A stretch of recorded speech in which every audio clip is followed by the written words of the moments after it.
Alex, you let me know whenever the chambers is ready to go. Yeah, the last one's just about to get in his seat, so we'll be good to go. Great. Jeannie, thanks for joining us, I think on short notice and pinch hitting for a little bit tonight. Just made it for my last zoning, just in time.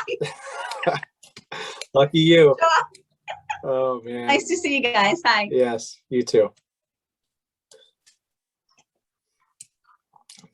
Just to fill everyone in, Jeannie's with us until 9 o'clock tonight when Kim is going to be jumping back on. So we need to remember that 9 o'clock time for the switch. We'll try to, if enough of us try to remember that, we should be good to go. Looks like we're good in the room there, Alex. Yeah. Okay, great. Let's go ahead and go on the record. Now is the time and place for part 13 of the public hearing on the conditional use application filed by Churchill Creek Project LLC for the redevelopment of the former George Westinghouse Research and Development Center as a distribution center. Now, for the first 7 or 8 of those, I had to write that down so I could make sure I got it all right, but I pretty much have that at this point well memorized. So, Jeannie, before we bring in our first witness, and I think there are probably some preliminary matters, could you go ahead and just virtually swear in all the folks, because we might have some individuals providing testimony who haven't been previously sworn? Sure. Raise your right hands, please. You swear that the testimony you're about to give will be the truth, whole truth, and nothing but the truth, so help you God. Thank you very much. Okay, before we turn it over to our next public commenter, I understand that there were some communications between the applicant's counsel and Mr. Ferguson, counsel for Churchill Future. Do we have, I think applicant's counsel, do we have Mr. Ferguson? There's Mr. Ferguson. Okay, you're on a different screen from me. And I know the issue basically, as I understand it, was that we had an exhibit number 67 that was presented by the applicant at the last hearing.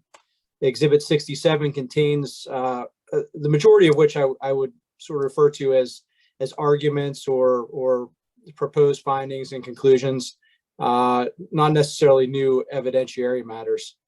However, there was at least one additional study, supplemental study, I believe, by the applicant's sound expert that was included as an exhibit to that exhibit 67.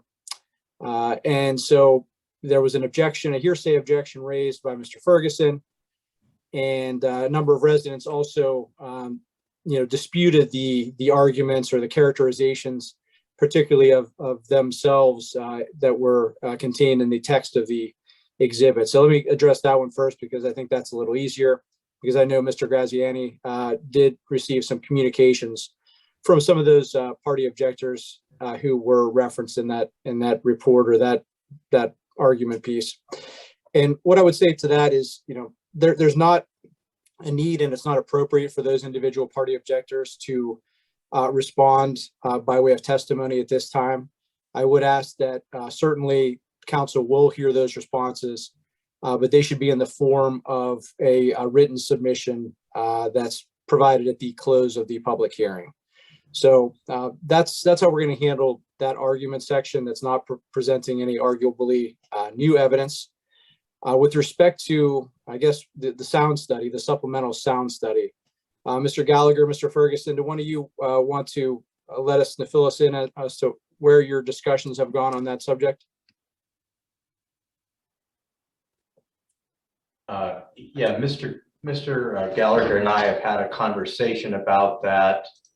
I informed Mr. Gallagher that our sound expert had reviewed that, the new report, and that we had quite a bit of comment in connection with that. And I'll let Mr. Gallagher state his position with regard to how we might be able to handle that. Sorry, can you hear us? Yes. Okay, we were talking before. Sean Gallagher, yes, I had some conversations with Mr. Ferguson, and with respect to Exhibit 67, I believe it's D and E. those are new reports, and we have agreed to withdraw them with the hopes of just closing our case and moving on to public comment. Okay, so those were never admitted into evidence. You know, the only other alternative, and obviously if that's your decision, I think that's appropriate. And I don't think, you know, rebutting evidence that's not going to be admitted or for consideration by counsel serves any purpose. The only thing I would propose is a potential alternative, if you want to consider it, and if Mr. Ferguson and the other party objectors would agree to, would be to allow that submission simply on as submitted in a written report, and then allow a certain period of time after, you know, keeping the record open just for a limited period of time for Mr. Ferguson and any other party objectors who wanted to submit a written sort of response from whether it's an expert witness or their own position with regard to that additional study. So I'd be okay with either one of those routes, but if you want to just withdraw, I think that puts a clean end to it. We'll withdraw D&E. Okay.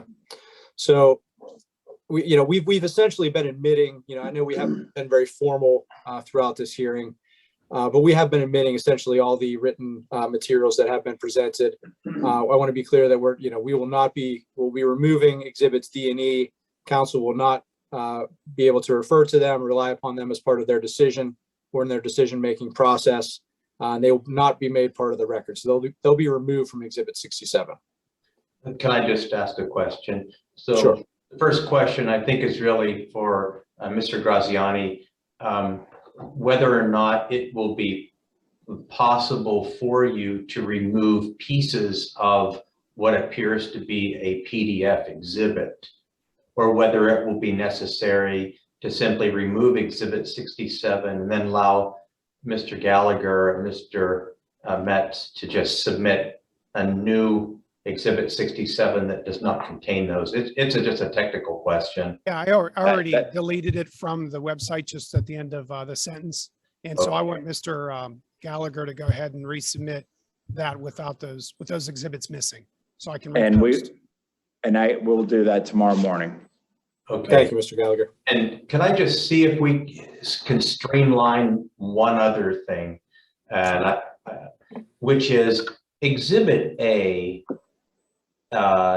is, I'll just call it, it's intended to be sort of background or biographical information on some persons who I do represent and some persons who I do not represent. And I know that I've gotten a lot of feedback about that biographical information. I think that maybe Alex has been hearing from people who feel like some of the information in their view is not correct. I'm not suggesting that we have to correct that through testimony. Mr. Robb has already addressed that and said that if you want to file some, submit something in writing that will correct that, that's fine. But I'm just going to ask Mr. Gallagher, if you don't mind, how important is that Exhibit A? And I'm not asking you to even answer now. That's something you probably want to discuss with Mr. Metz and your client, but it might streamline our findings and conclusions of process if you did not feel that that was terribly important. And I'm not asking you necessarily to eliminate any of the biographical information that appears in the body of of Exhibit 67, only that which appears in Exhibit A. I would just ask for, to consider that. If that doesn't work, I also understand that. Understood. We'll take a closer look at that. I know that it was all information that was public information on the internet, and it was a difficult task pulling that all together without, we're still waiting on transcripts. So, well, it must be true then.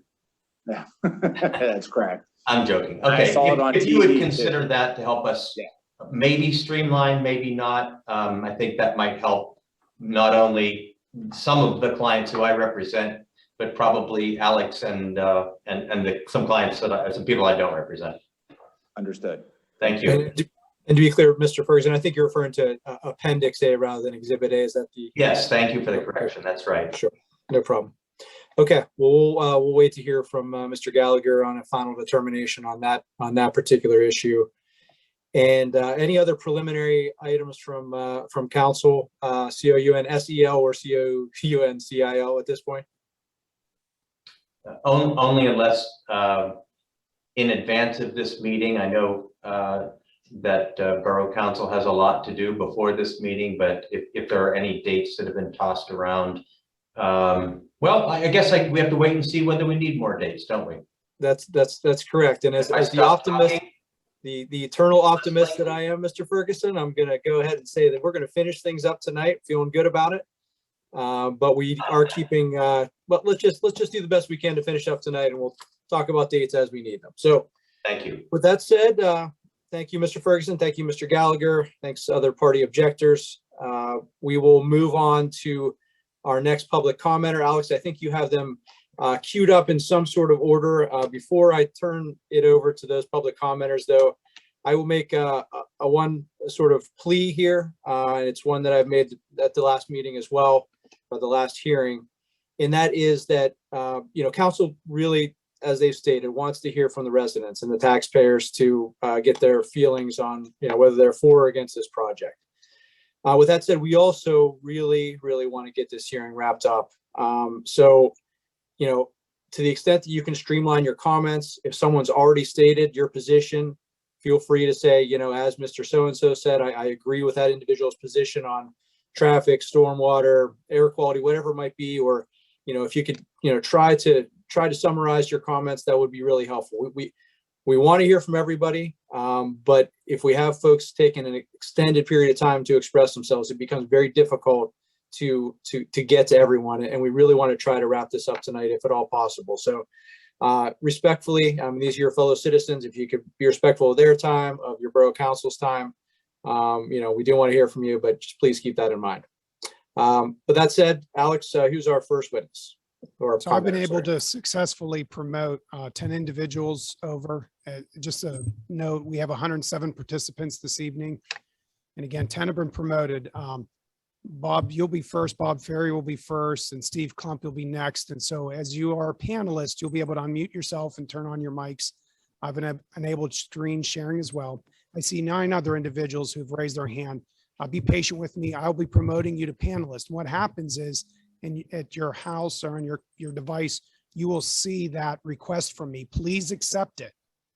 And then when it's your turn and you hear your name, please state your full name and address and make your comments succinctly, again, valuing each other's time as much as possible. So again, Bob Ferry, you're first, and then Steve will follow after Bob, and we'll just do those announcements as they come in order.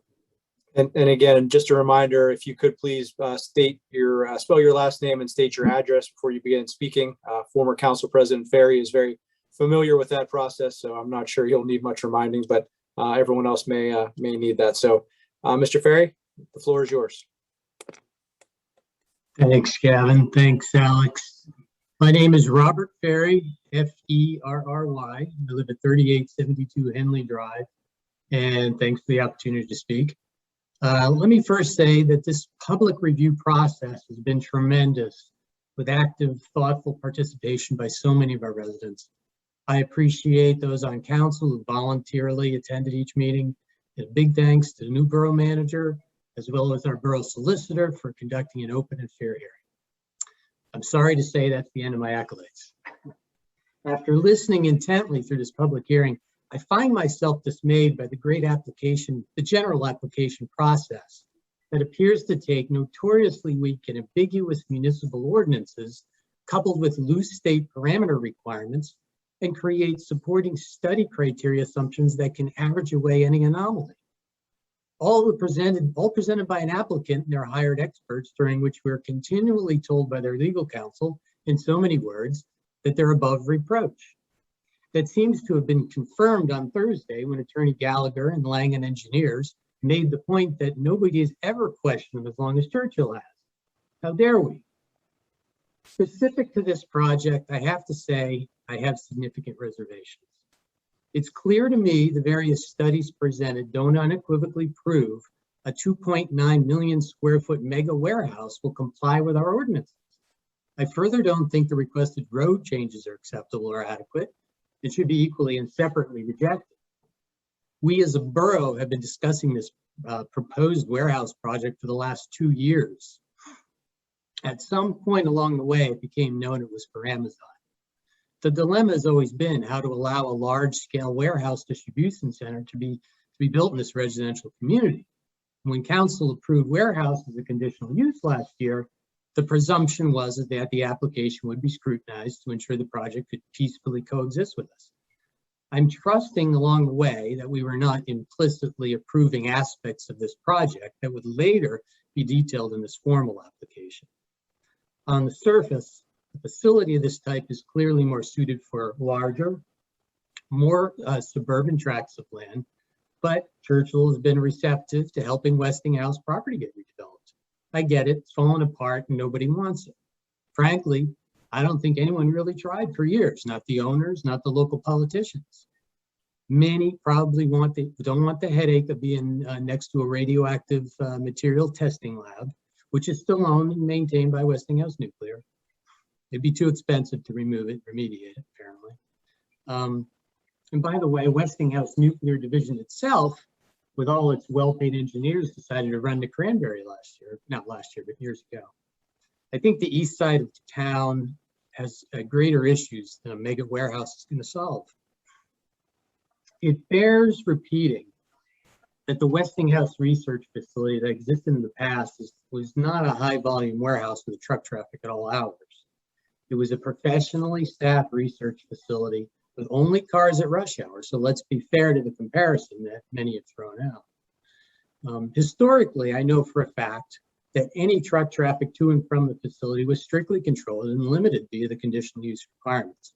And that included Siemens when they proposed trucking for its fuel cell research in the not too distant past. From what I know to be true, at least in the initial planning phase, council was anticipating and Hillwood was exploring major changes to the highway access from all directions. We all felt this was going to be needed to achieve our residential traffic flow requirements. After learning most of the changes to the highway access would be prohibited by PennDOT, we're now mostly left with traffic options that rely on existing borough roads, reconstructed intersections, closing off of roads, elimination of traffic lanes, do not block the box markers. I mean, nobody knew about the highway changes being illegal, but we shouldn't be forced to approve a lesser plan. After many revisions, I think the applicant is stretching on a project that isn't fitting. Frankly, I'm flabbergasted that would even allow such a large facility in our community. Yeah, we opened the door to warehouse applications last year, but 2.9 million square feet, the largest in Amazon's warehouse arsenal.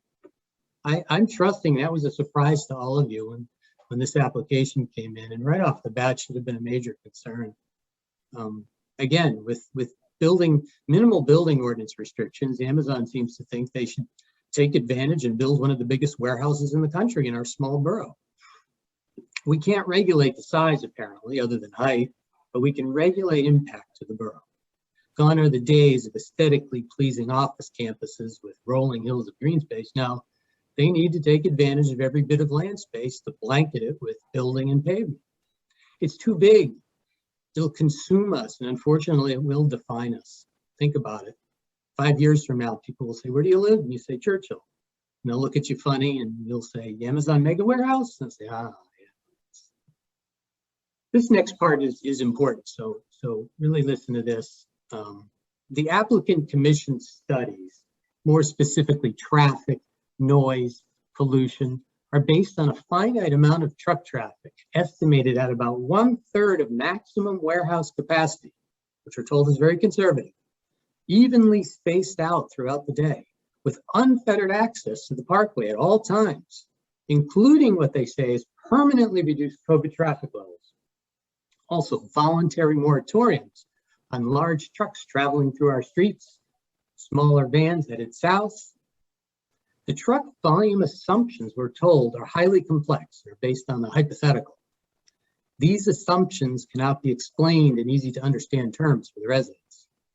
The applicant further alludes to some surge traffic throughout the year, but failed to quantify it, deemed it insignificant, Are there any concerns here? Plain and simple, the study criteria is not reality. But for some reason, we're being told by the applicant, but not our engineers, mind, that it's adequate proof the project complies with our ordinance. I don't buy it. A few of our residents have already pointed out there's no sensitivity analysis on the numbers, the bunching of trucks throughout the day that would cause these issues with traffic, noise, and pollution to go beyond acceptable standards. With a maximum capacity reaching 3 times the truck volume presented, actual usage could easily render these current applicant commission studies unrepresentative of the potential future condition. What's worse, Churchill is imposing no limits on the trucks. Amazon can bring in and out of here at any point in the future. And even if they did, Churchill does not have the ability to monitor this and the negative effects. Requiring after studies are frankly too late. And a borough traffic review board that's being proposed by the Planning Commission would be ineffectual. There's no real ability to mandate anything. If you can't control the variables, these studies are meaningless. We've limited trucks in the past for both Westinghouse and Siemens. In fact, we even limit the Pace School for student population. So why are we considering giving Amazon a blank check? Regarding noise, our ordinances require reduced noise starting at 9 p.m. There's no effort by the applicant to lessen truck noise. They'd most likely tell us, since we don't restrict trucks now from traveling through the borough at night, then they're not going to be held to that requirement. With close to 2,100 potential truck trips in and out of the borough, affecting every hour of every day, I'd say this applicant's plan is unacceptable. The project needs to comply with the spirit of our ordinance. The directly affected residents that live in the border of the property, they're being told that hearing a truck every 2 minutes after the project is complete versus every 30 minutes is okay because the trucks won't be any noisier. Those same people are told that assuming the wind is blowing as it should and the temperature and humidity levels are average, you won't have any air pollution. And these are the same homes that'll undoubtedly lose resale value because of the project. These residents are collateral damage, people who should not be ignored or trivialized by developer commission studies that skirt the issue by effectively saying, on average, you'll be fine. As a matter of fact, I urge council to run a test. Have a number of 18-wheeler trucks traverse all of our borough roads 24/7 for a few days. And then look our directly affected residents in the face and tell them it's not that bad. I'm going to touch on real estate taxes for a minute, which I believe was probably the most important factor in council agreeing to look at allowing warehouses in Churchill. The trumpeted real estate tax estimates of the borough and the school sound good, they do. But it's a foregone conclusion that Hillwood has the resources and will seek a reassessment of tax value as soon as the project is complete. To be clear, that's one of Attorney Metz's advertised specialties, a lawyer who has been consistently selected as one of the best lawyers in America. Hang on to your socks, Churchill. Not blaming them. We'd all seek to reduce our taxes if we could. What residents are going to come to realize is what a project costs to build has nothing to do with assessed valuation and taxes we receive. Now, I do appreciate the borough's attempt to include a payment in lieu of clause as recommended by Planning Commission. I'm not sure what the school district is negotiating, but I'd like to know is that's our largest tax bill. The bottom line is, regardless of what we do, tax revenues that are significant today can realistically become much less significant in the not too distant future, especially after the borough pays for the added resources needed for policing, protecting, and serving this new resident. Some of you might be asking, are you hearing from the vocal minority in this application hearing process? Having previously served on council, I get it. It's in the back of our minds when you make a decision about what's best for the community. Yes, you've heard from a lot of residents not in favor and one in favor. Should the one in favor get to claim the rest of the borough as being in favor? Of course not. I can say that many of us have I've talked to many people that have concerns like the rest of us. Others, really don't want to think about it. Too many things going on in their lives. I get it too. But a lot of them don't feel comfortable speaking in public. In the end, it's council's job to assess the pulse of the community and make their decision. All I can say is there's some really valid concerns that have been brought up for you to consider, regardless of whether it was one person or the entire borough that brought it up. I'm here today to ask you to put aside the negotiated perks, the form letters of political support from county executive and state senator, and really take a hard look at the application study shortfalls. Churchill cannot control the variables, so taking a chance on this project is not worth the risk to our small residential community. Please don't put Churchill in a position to have to beg Amazon when we don't get the expected results, or when, not if, when all the variables change for the worse. After the fact, we really have no recourse. Speaking of recourse, I assume you're aware Churchill has no legal recourse if these professional studies supporting this project are materially inaccurate once this project is complete. Remember, Gateway didn't opine on the ordinance criteria was met, only that the study was provided by the applicant. The applicant added everything up right. I don't know, it was very confusing, and equally concerning, the attorney had to qualify that for us.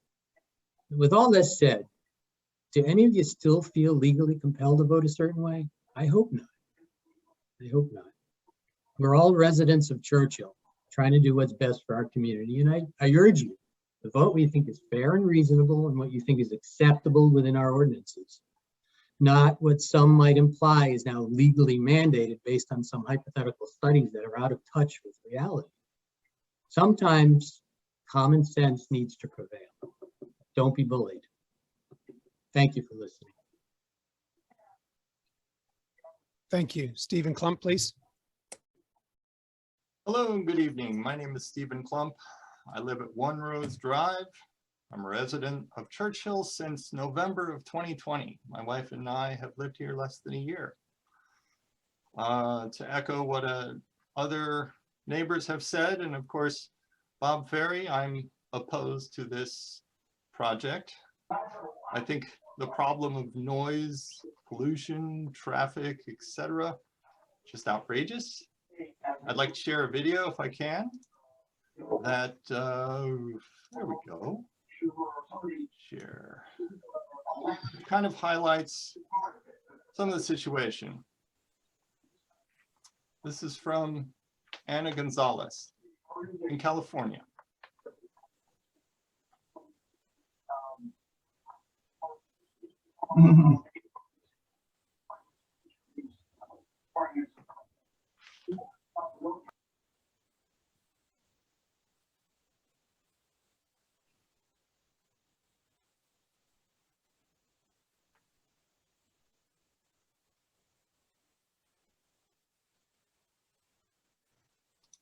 This is a video that we have seen before, Gavin.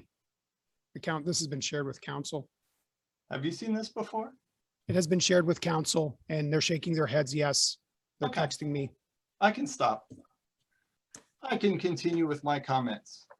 There was one line in this video a little further along that Ms. Gonzalez says, there's residential houses less than a mile from these trucks. I can tell you my house is far less than a mile from the proposed site. These trucks are idling. Well, if you ask the truckers, they'd tell you they were waiting in line, trying to get in. There's a backup. So they're just trying to do their jobs, keeping the pollution going, rumbling 24/7. If you talk to Amazon and said, hey guys, you've got trucks outside idling when there shouldn't be. Well, they'd say they're independent contractors. It's not their problem. You talk to the truckers again and say, hey, there's no parking here. There's no room on the street. There's no room on Beulah. There's no room on Greensburg Pike. They'd say, well, we're waiting in line. We're not parked. 24/7, 365 and a quarter days a year. They're not blocking traffic. They're waiting in line. And the video was complaining again, less than a mile.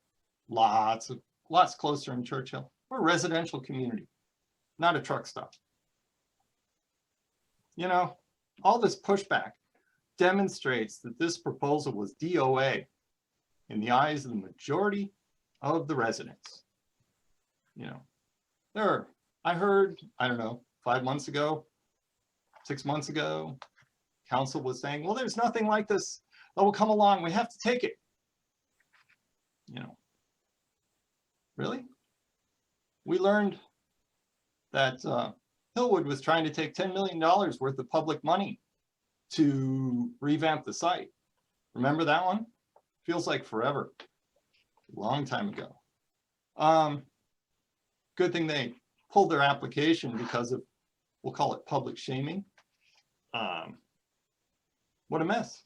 But you know, maybe somebody should try harder for a better fit. Take some of that $10 million to soften the blow for a good fit. You know, nothing like this will ever come along again. That's kind of like being in a bad relationship where you're rushing into a marriage because nothing else good will come along. Same kind of thinking will lead to bad marriages and really messy divorces. That's kind of a mess. Council and Hillwood seem to be in a bad relationship that the principals don't want to hear is bad. You know, continuance, it's not a good thing. As I said, all my neighbors think this is a bad idea, think it's DOA, dead on arrival. It's time to pull the plug on this proposal. And I hope council will join us, the majority of the residents, in recognizing this and looking and reviewing all the evidence to see, hey, this really doesn't look like a good idea. So I urge the council to vote no on this conditional use permit. Thank you.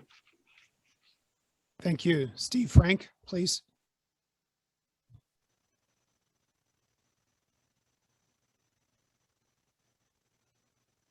Hello, can you hear me? Hello. Yes, we can. Just name and Okay. address. Okay. Hi, my name is Stephen. That's E-V-E-N-J Frank, F-R-A-N-K.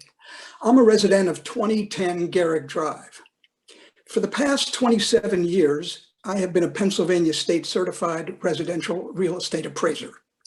I have performed appraisal analyses for many local and national lenders, investors, private individuals, homeowners, often tax assessment appeal work, and local attorneys, occasionally providing expert court testimony when called.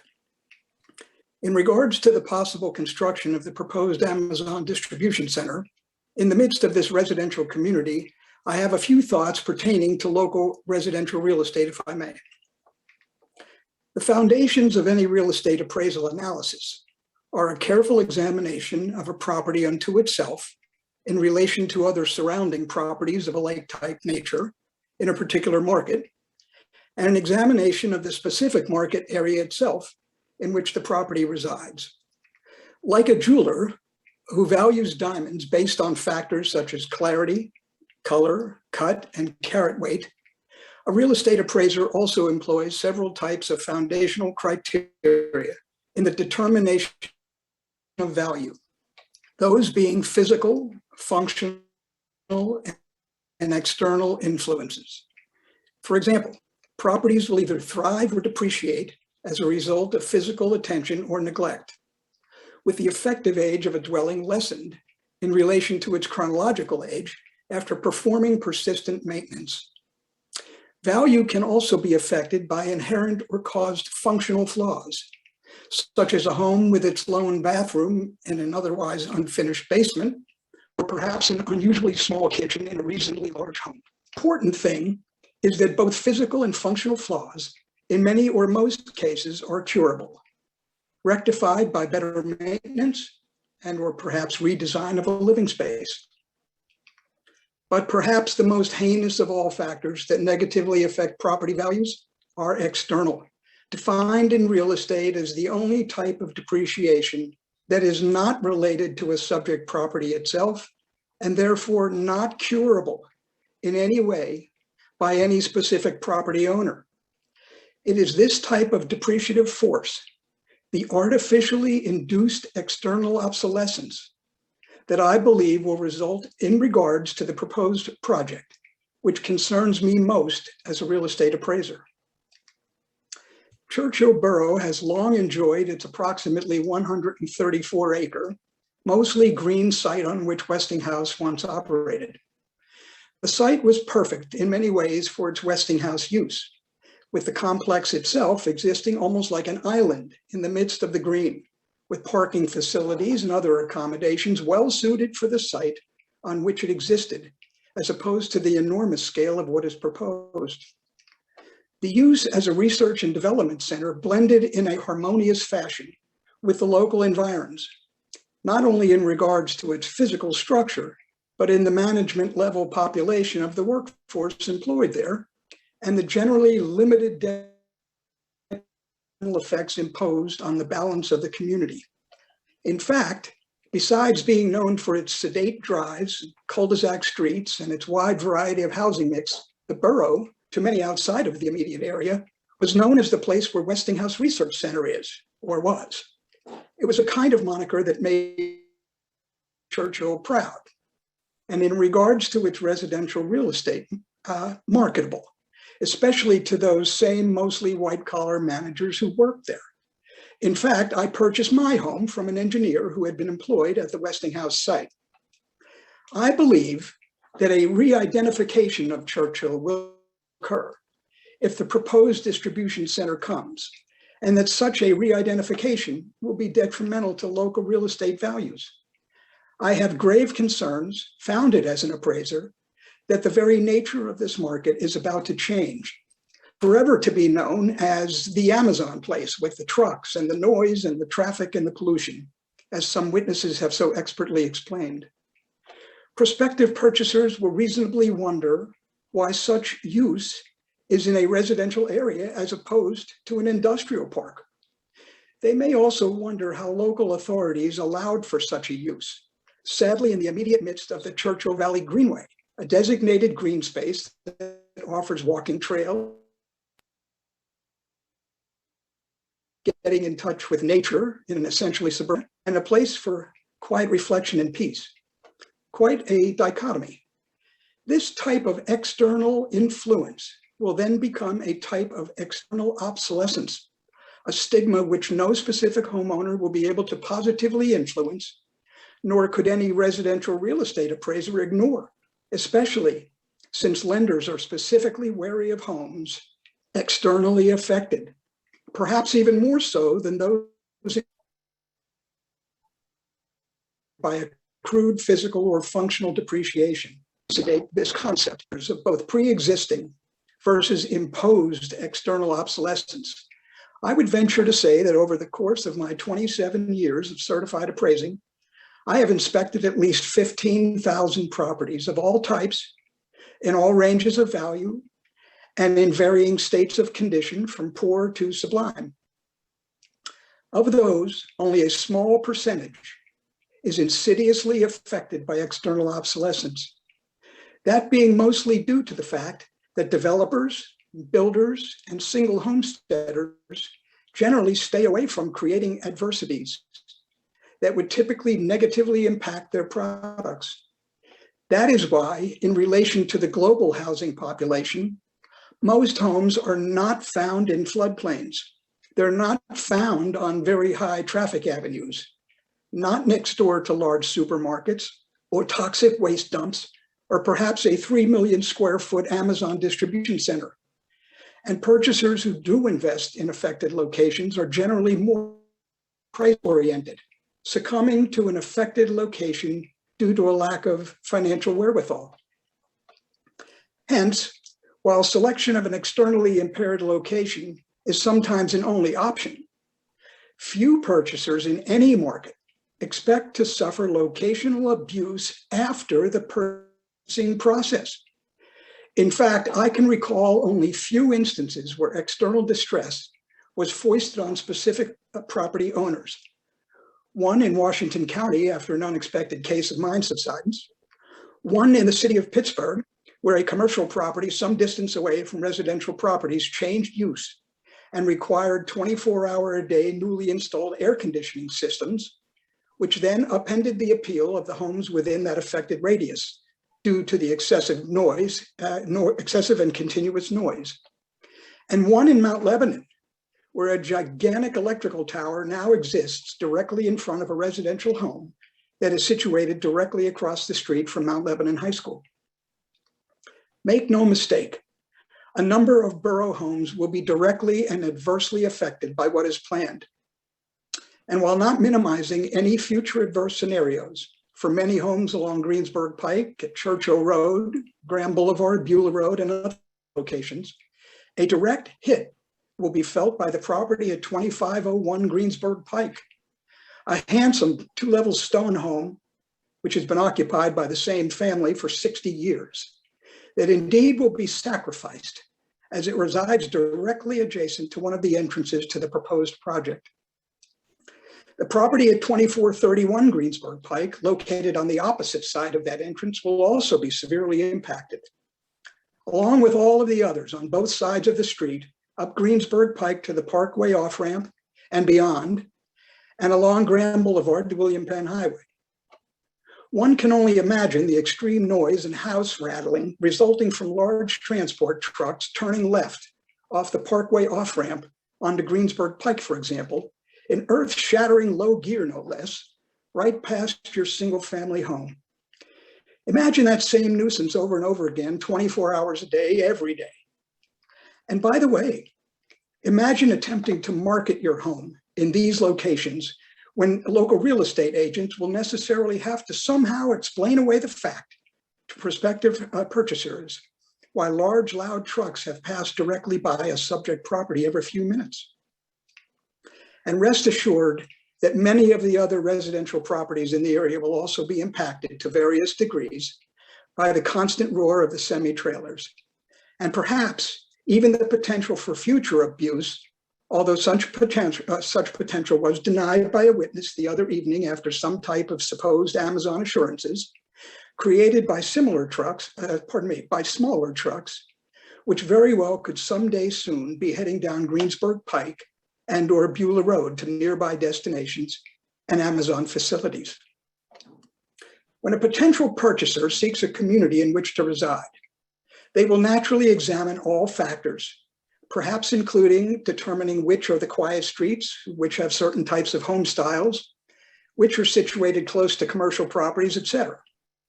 I would venture to say that most of the citizenry of Churchill settled here because of the overall sedate nature of the community, as I noted before. Indeed, its lack of heavy or any commercial or industrial influence, or the possibility of such an influence to ever become a factor.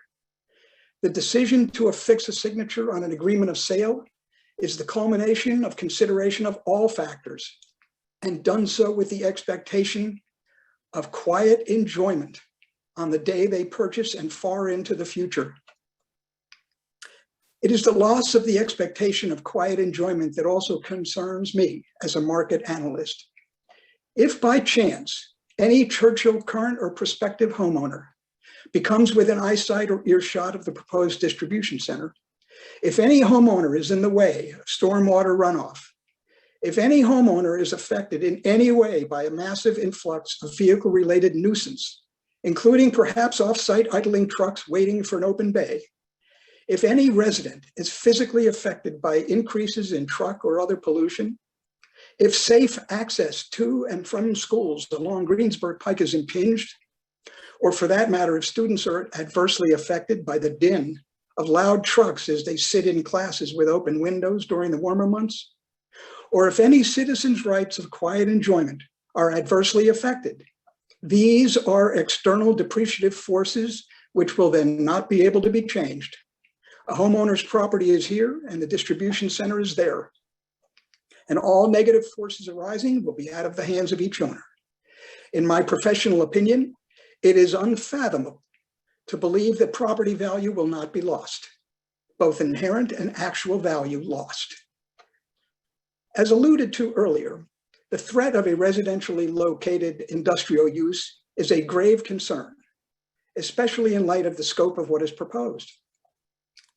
Data on effects of industrial uses situated in residential areas on residential property values is limited because so few residential housing tracts have been subjected to this type of purposely inflicted external abuse.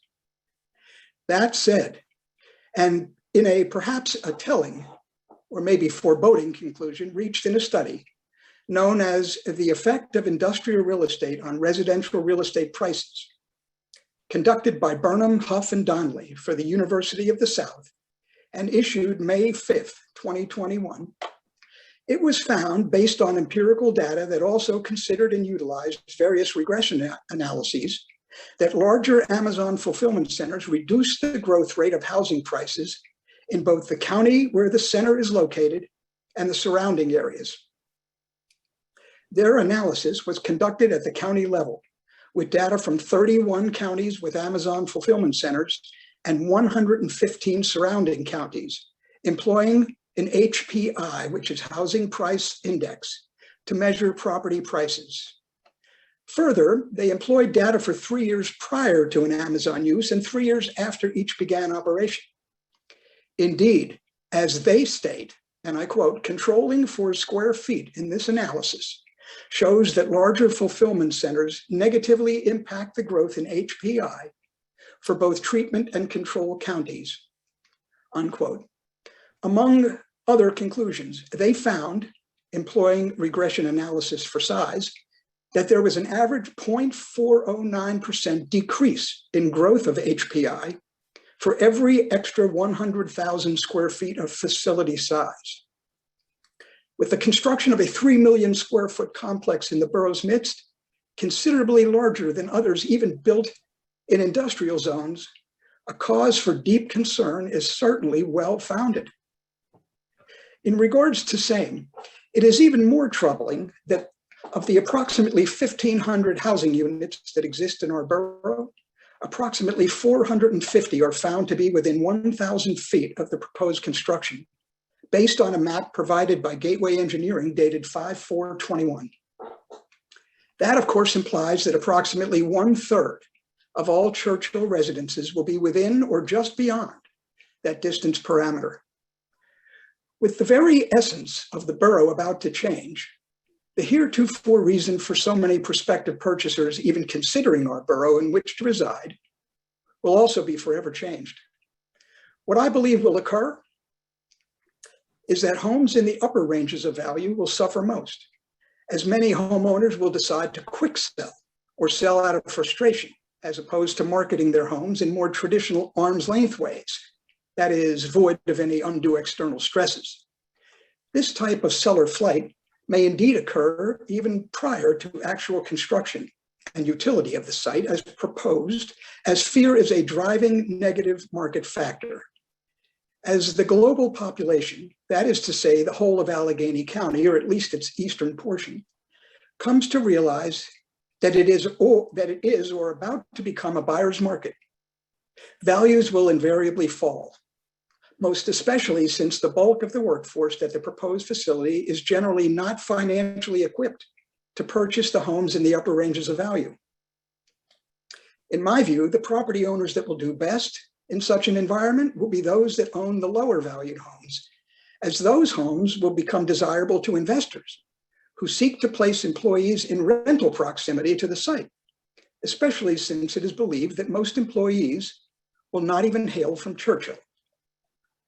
While top dollar will never be achieved, as investors typically will not pay more than rental market capitalization rates allow, demand for such lower end properties will increase in my view. As our local housing supply often concentrates homes of upper and lower values in varying subdivisions and on varying streets, it is not unreasonable to believe that certain micro neighborhoods will become rental havens. As is the case in various portions of Allegheny County markets, an influx of tenants almost certainly dooms those neighborhoods to lower values, as tenants, often more transient as their employment prospects and conditions change by nature, generally fail to maintain a property as would an owner occupant. In fact, the owners of such properties often also fail to perform persistent maintenance on their rental units. Personal experience and numerous data can be cited to confirm such belief. In this case, the potential for such a scenario is exacerbated by the fact that locals, that is, and as noted prior, Churchill residents most likely will not be the main source of the employee pool at this proposed facility.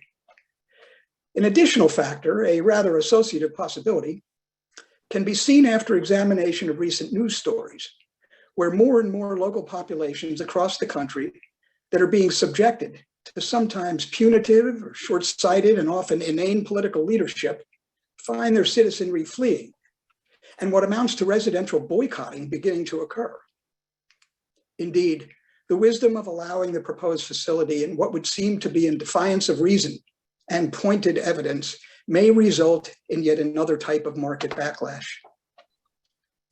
I realize that there are a few Churchill residents who, while in some cases are vehemently opposed to all of the proposed negative effects that this will bring to the borough, favor the project due to a perceived future real estate tax windfall, mentioned a bit prior. Please understand that upon receipt of all occupancy certificates at a time of completion, Allegheny County will then reassess the property to reflect new improvements versus what existed prior. At that time, they will notify the new owners of same, who will then have 30 days to appeal. It is almost a certainty that an appeal will be filed, especially considering Amazon's history of tax disdain. But in truth, one cannot blame them for attempting to game the system because they can. While various legal avenues may exist for them to file for assessment relief, one approach would be to be reassigned an assessment calculation based on what is known as the county's common level ratio. Simply, the common level ratio is a ratio that measures how a county's base year assessments compare with current real estate market valuations. The base year is January 1st, 2012. Further defined in Pennsylvania law, common level ratio shall mean the ratio of assessed value to current market value used generally in the county as last determined by the State Tax Equalization Board, known as STEB. What does all of that mean? The new owner of the property can make a case, and they would typically be successful, that they should be assessed no higher than the ratio of other property assessments in relation to actual current market values. In other words, a discount of sorts. The common level ratio for 2022, for example, has already been established at 81.3%, which would amount to an almost immediate lowering of that new assessment by 18.7%. By the way, that ratio and that approach for property tax relief may be utilized by any PA property owner at a reassessment hearing. While appeals by the borough and/or the school district may follow as part of that process, the new owners would be off to a flying start, shaving 18.7% off the top right away. Another approach, perhaps even more beneficial to a new owner as an appellant, would be to seek an assessed value based on its market value as of January 1st, 2012, the so-called base year, which I noted, the actual effective date of the last county-wide reassessment. The owner of the property would retain the services of a commercial real estate appraiser who would estimate a market value of what the property would have been worth on that retrospective date, but would consider its physical being in its current iteration. In other words, what would a new 3 million square foot distribution center have been worth on January 1st, 2012? The legal rationale for allowing such an appellant approach is simple. Every other property is assessed as of that date, so similar treatment should be made available. The rationale for a property owner is also quite simple. If it is indeed true that values of a property type have been on a run since January 1st, 2012, then better to be assessed at the beginning of the binge than at the end. Interestingly, research of the Allegheny County website reveals that 1310 Beulah Road, the subject property, was last purchased with a deed transfer date noted as 5/17/12 and a price of $913,500. As of this date, today, more than 9 years later, the property is assessed at that very same dollar figure, $913,500. Other approaches may also be sought, including available business tax incentives such as tax abatements, tax increment financing, and tax exempt financing if available. While it is too soon to know what type and extent of relief the new site owner will seek, it is more than reasonable to assume that all avenues will be traveled. While no person or entity prefers to pay taxes, Amazon is known to make tax avoidance an art form. For example, please note the following cases. According to Subsidy Tracker, a Washington, D.C. nonprofit, nonpartisan resource center promoting accountability in economic development, a group that maintains a database that reveals where corporations are getting taxpayer assistance.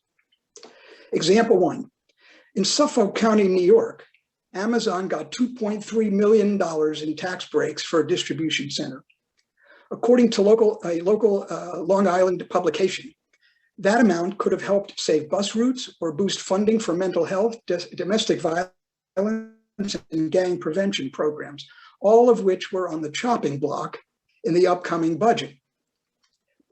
Please note that per News 12 of Long Island, in an article dated 12/8/20, and I quote, "Some Suffolk County legislators and other officials voiced their opposition to a tax break for a proposed Amazon warehouse on county-owned land in West Hampton Beach near Gabreski Airport.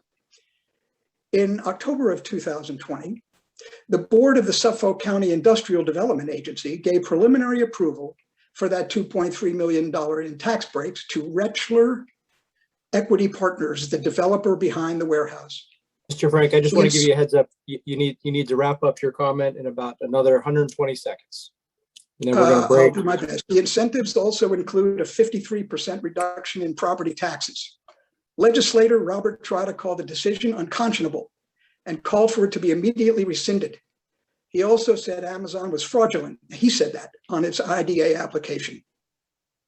Officials in Deltona, Florida gave $2.5 million in tax rebates for distribution center, even as they raised property taxes by nearly 10% and cut recreational offerings. I will dispense because I've been notified of time. Example 3. Please note while the legal devices that I chose to include before as potentially employed here in Allegheny County may reduce assessment dollars, the above real life examples have saved that company actual dollars, millions of dollars, and could very well rear those same heads here. I don't have much to go, if I may. All I am suggesting is that for those who buy into all that Amazon is selling in this matter, what you think you see is not what you may get. For clarity, think US Air and Allegheny County. What could go wrong?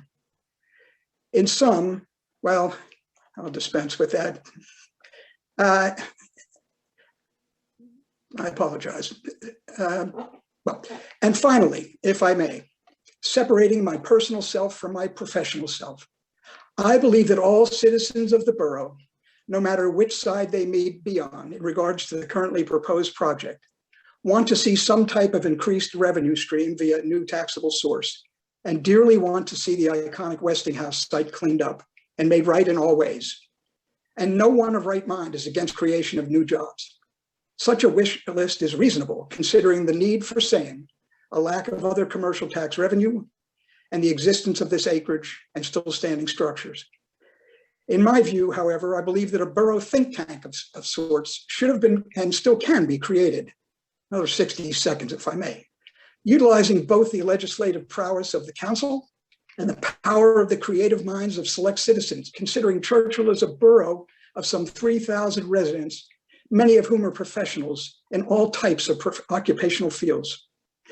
Consider the recent Churchill Future Witnesses, as well as a number of speakers in this open format who spoke so eloquently and posed such detailed questions about the current proposal, all highly educated, professional, and organized and well-spoken, who I believe would be honored to reaffirm themselves to the balance of Churchill residents and the council as having always been truly pro-Churchill at heart, but who were in favor of constructive versus destructive ideas. Perhaps in some type of inclusive format, a more diverse set of potentials could be posited for discussion, allowing for a more expansive set of thought processes. Working together with its citizens, I believe an inclusive council may very well facilitate other more reasonable options to accomplish what we all, council and residents alike, agree is required. That is to reestablish ourselves financially here in our borough, regain the site for full economic utility, and create new employment opportunities for its Churchill residents, all while striving to maintain the intrinsic appeal that brought each and every one of us here in the first place.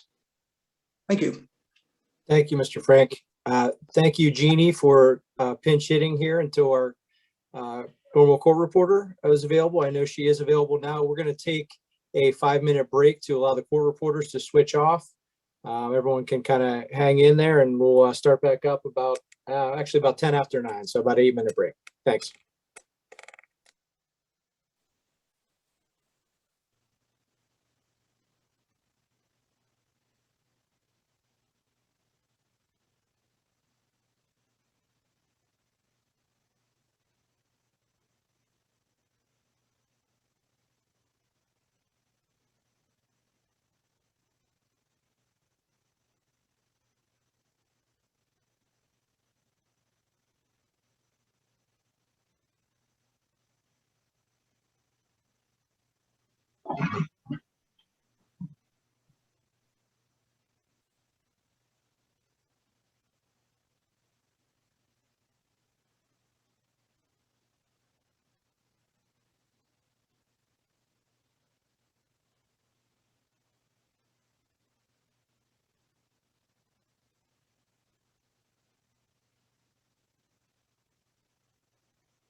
Kim, thank you for joining us. Hi, thank you for having me. No problem. We had a snafu there, but we're ready to go. No, that's fantastic. We appreciate your continued efforts. Okay, why don't we go back on the record then? Thanks everybody for your patience during that break. I will ask, I want to let everyone know we according to Alex's queue, we have about 25 individuals now who are looking to speak tonight. And it really is council's goal to hear from all of those folks and to hear from all of them tonight. So for that reason, we're respectfully requesting, number one, just keep generally in mind that's the goal here, right? We're trying to hear from everybody, but at the same time, we are trying to wrap this up tonight. And for that reason, if you could respectfully try to limit your comments to 15 minutes, we think that's a very reasonable amount of time to allow you to express yourself and to raise your concerns or your support for the project. Another, something to keep in mind is, we're talking about the items that are relevant to this particular conditional use application. And I know we've heard a lot about that over the past, 12 nights about the various criteria. And if you, again, could try to focus your comments on those criteria the council can consider when making its determination, I think that's the most important testimony that the council needs to hear from you tonight. So with that said, I will not bluster along any longer. Alex, we'll turn it over to the next commenter, please. Robert Klein, please.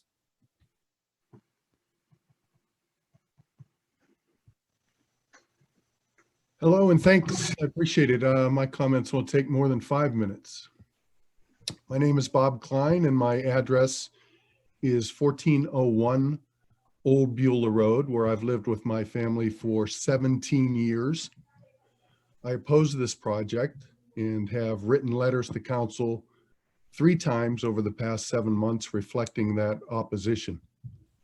I have attended all of the many borough meetings on this topic and have reviewed the many documents. This is how I feel. I don't need a study to tell me that the addition of hundreds of trucks per day in my town will adversely affect traffic, noise, and pollution. I don't need a study to tell me that replacing the dirt and grass with concrete will adversely affect the water runoff situation. I don't need a study to tell me that to light a huge warehouse will adversely affect the neighborhood. And I don't need a study to tell me that a 24/7, 365 distribution center will change the noise level. Common sense can tell me all of those things, and I think those of you on council know that too. If you are looking at me right now, what you are actually looking at is the collateral damage that Mr. Ferry referred to earlier. The definition of the term is injury inflicted on something other than the intended target. I am what collateral damage looks like. Council, respectfully, when you enacted the ordinance that allowed for a warehouse distribution center, you knew full well that it would manifest itself as a huge Amazon facility with nearly 700 trailer truck trips per day, or at least you should have. You must have weighed the impact your decision would have on the citizens of our town, or at least you should have. Therefore, we can assume you were willing to accept a certain level of collateral damage to a certain portion of the community. I and my family are the trade-off you were willing to make. I live within 150 yards of the property and am arguably among those to be affected most by the traffic, by the noise, by the air pollution, by the light pollution. I am one of the expendables. My wife is one of the expendables. My son is one of the expendables. My daughter is one of the expendables. My neighbors on my street are expendables, as are those on the streets that border the property on the other side. How far out do the concentric rings go before the effect on those residents is acceptable to you. I have a question for those of you who are watching this presentation. Are you also expendable to the elected officials of your town? I'm so impressed by and proud of my fellow residents, many of whom have provided extraordinary testimony in rebuttal to the applicant's disingenuous and often deceptive studies. And I am sad that they too are, more often than not, nothing more than collateral damage in council's misguided choice to facilitate the way for such an obviously misplaced development. Am I surprised that a company like Amazon would be so callous to those in the way of their development? No. On the other hand, am I shocked that fellow residents of my town who happen to serve as elected officials are so insensitive to their neighbors, to say the least? As if to underscore your lack of concern about the effects of this project on me and my neighbors, comes news that you are willing to radically modify one of the vital entrances to our very street, simply because it is inconvenient to the development of a massive Amazon warehouse. After all, we are the expendables. Please remember, the overall effect of the decision you make on this project is no more or less than the sum of the individual effects on each of the citizens of this borough. Thank you for listening, and I appreciate your consideration. Mr. Klein, Terry Shutko, please. Shutko.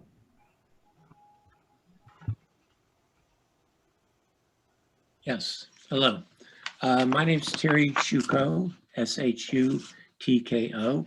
I reside with my wife at 38 Holland Road in Churchill, and we've lived here for 5 years. I would like to enter into evidence a one-page letter with a 3-page attachment from GASP, the Group Against Smog and Pollution. It's addressed to Alex Graziani, Borough Manager of Churchill Borough, dated September 13th, 2021. The letter and attachment are currently posted on the borough website, but they need to be part of the official record of the public hearing. Therefore, I'll be reading from this letter written by Rachel Filippini, Executive Director of GASP, and the attachment, as I think the contents are critical as we review Hillwood's application for continual use permit. First, Rachel's letter. Dear Mr. Graziani, I'm writing to request the Borough of Churchill consider a potential issue Group Against Smog and Pollution identified recently concerning the modeled air quality impacts associated with the proposed redevelopment of George Westinghouse Research and Technology Park. I attached a detailed explanation of the issue for your review. As we discussed earlier, I'm aware the GASP is not eligible to participate directly in the conditional use proceedings scheduled for this evening. We are submitting this material simply as a community organization focused on protecting the air quality across Western Pennsylvania. Thank you in advance for your consideration of this matter. Yours very truly, Rachel Filippini, Executive Director of GASP. Next, I'll read the 3-page attachment from GASP. I'm not going to be listing all the numerous citations included in the attachment, but refer you to the posted document for those references. Epsilon Associates' basis for not including construction emissions in the air dispersion modeling sections of its August 2021 Churchill Distribution Center Air Quality Modeling Report appears to include a significant misrepresentation and/or misinterpretation of federal regulations. It is unclear how or if those federal regulations inform or control the required environmental impact study identifying impacts to air quality under Borough Code Section 304-37.1 or other zoning and development code provisions. Still, based on the following analysis, borough officials should strongly consider requiring revised air dispersion model results that include construction emissions.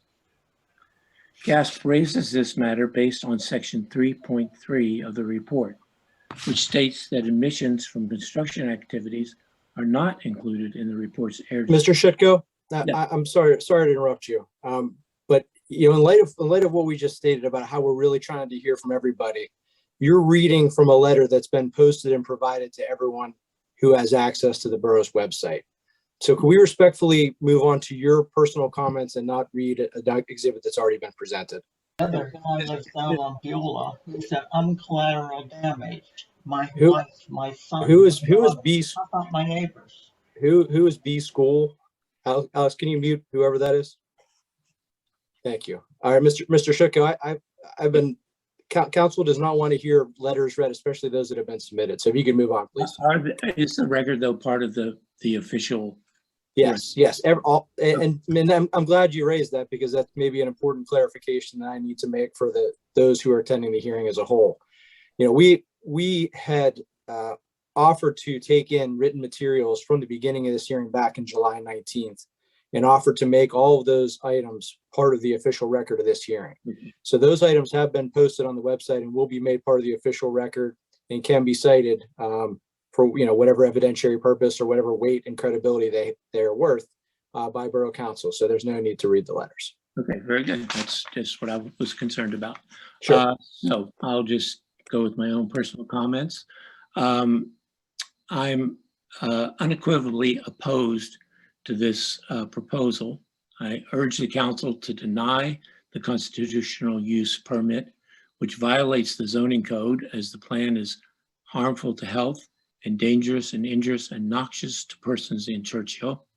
Furthermore, the proposal would violate the Pennsylvania Environmental Rights Amendment, which guarantees the people's right to clean air, pure water, and the preservation of natural, scenic, historic, and aesthetic values of the environment. And that's it. Thank you.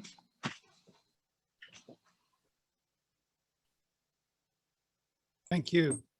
S.D. Bennett. Hi, my name is Sarah Bennett. I live at 33 Churchill Road. My last name is spelled B-E-N-N-E-T-T, and I'll keep things relatively short and sweet. Suffice to say that I deeply oppose the proposed distribution center at the former Westinghouse site.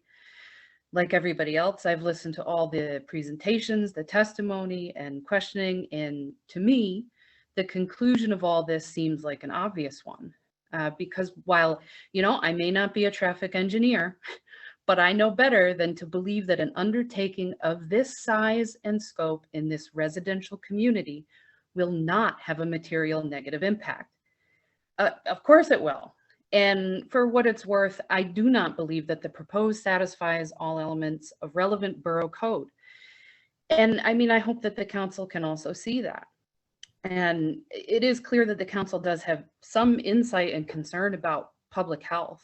In the July Borough newsletter, there was a section on open burning, talking about how smoke from outdoor fires contains toxins and fine particulate that can aggravate certain health conditions.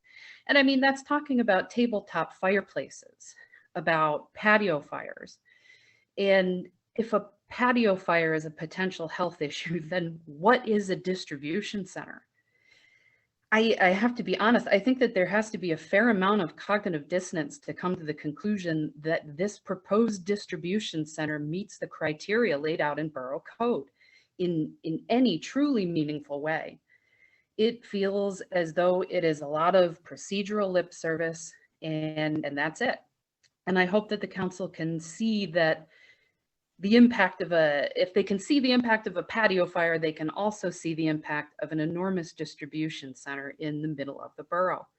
And, continuing on with the idea of impact, there has already been significant impact in terms of the morale of the borough, in terms of our faith in those who represent us, in terms of time spent on Zoom meetings, money spent, sleep missed, in terms of worry. What will happen to our property values? And I feel like that should be of at least some concern in terms of the future financial stability of the borough. What happens to tax revenue when property values drop? What happens to a neighborhood there is great worry in terms of health. And a gentleman who spoke at the last meeting really hit the nail on the head when he said, sure, you can pressure wash grime off a house, but you can't pressure wash the inside of a person's lungs. And I think that was perfectly put, and is something that everyone should be worried about, you know, regardless of how close to this site you live or how far away. And I do want to recognize that this has to be a difficult position for council members to be in too. You've heard the same testimonies and probably much more. You live in the same area. And, you know, of course, your positions, both as council members and community members, are on the line here too. And I think that everyone involved with this knows that this will not be an easy win for anyone. There are consequences on many sides of this. But, you know, at the end of the day, I hope that the council will come to the conclusion that the proposed project does not meet the requirements of the relevant code. And, you know, I know we're long past talking about zoning, but I hope that there's some kind of realization that Churchill is not an appropriate place for this. And, you know, thank you, by the way, for that video at the last meeting of how the proposed project will look. It's insane. And it's an absolute and total blight on the community, an eyesore. A distribution center of that size does not belong in a residential community. And I mean, that's how Churchill is kind of branded, right? Churchill, a residential community. Personally, I don't want to live in that quote, that Amazon neighborhood. Beautiful homes, but I'd never move there. I'd never move here knowing that a massive distribution center is my neighbor, particularly if I were a young family, but in general for everyone. I would have never moved here in the first place if I had known this was even a possibility. And I'm sure that there are many who feel the same way. If this goes through, Churchill ceases to exist. We are no longer Churchill. We are that Amazon neighborhood. And I just ask that you please think about that. And please, please vote no on this. Thank you. Thank you. David Owens, please.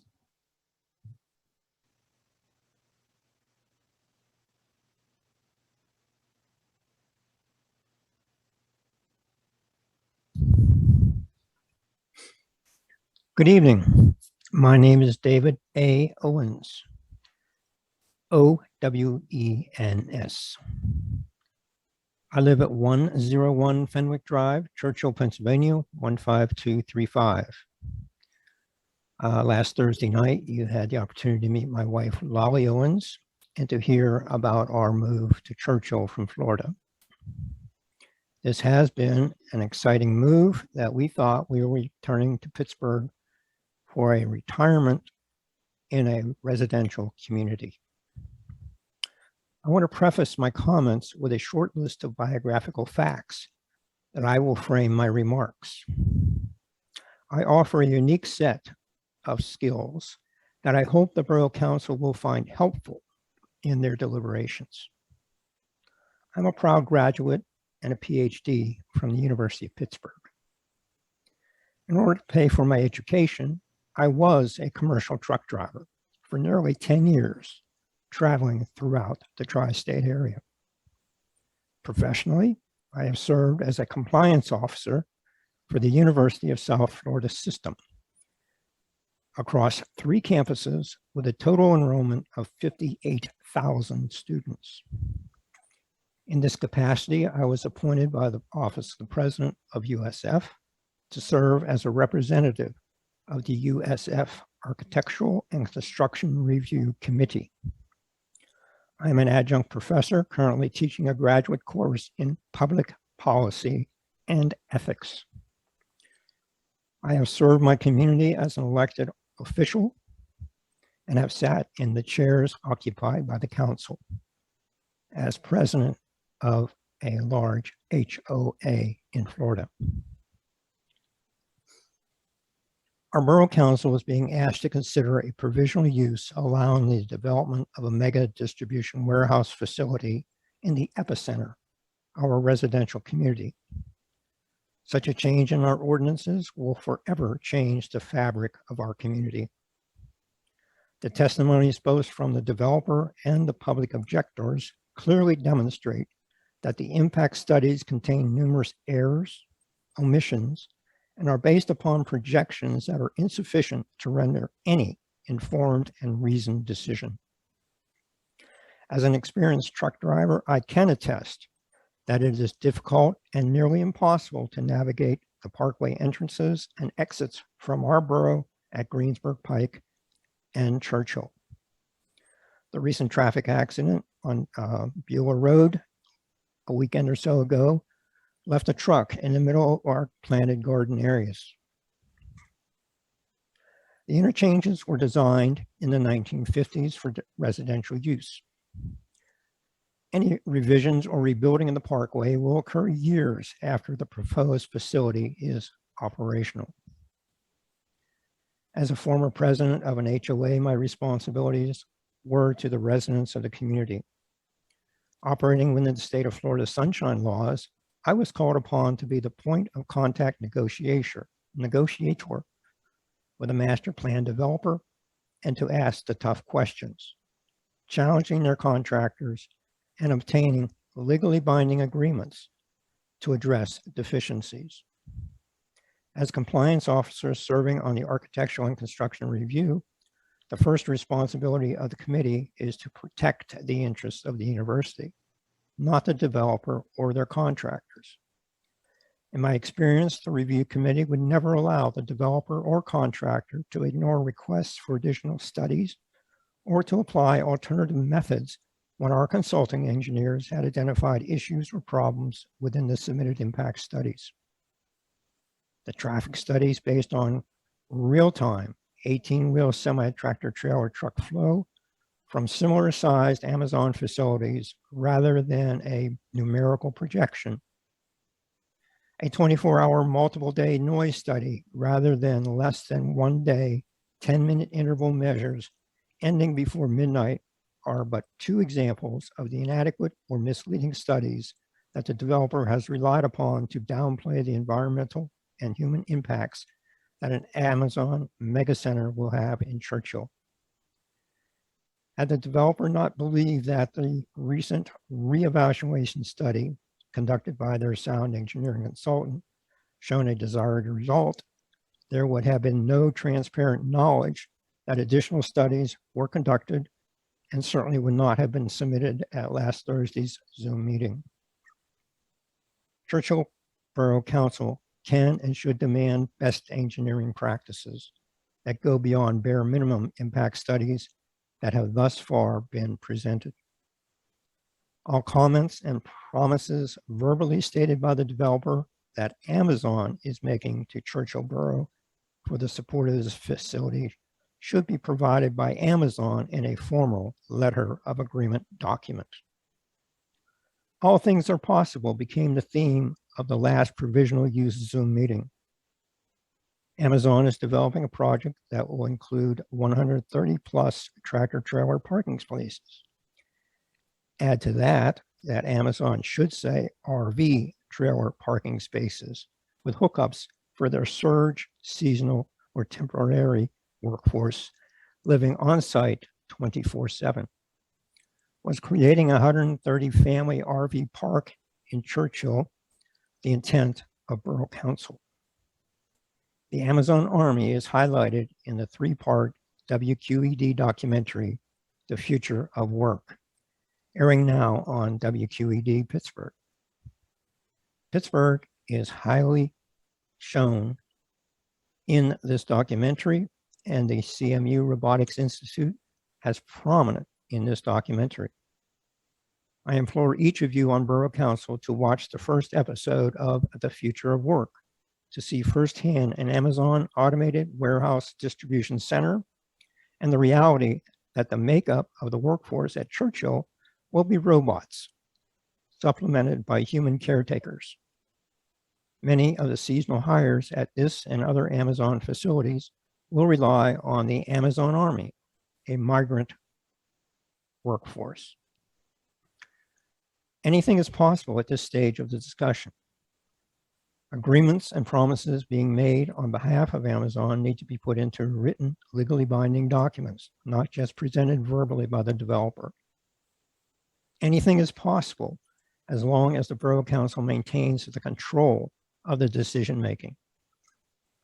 A straightforward provision by Churchill Borough would be for Amazon to honor their corporate commitment to greener facilities and their fleet of trucks.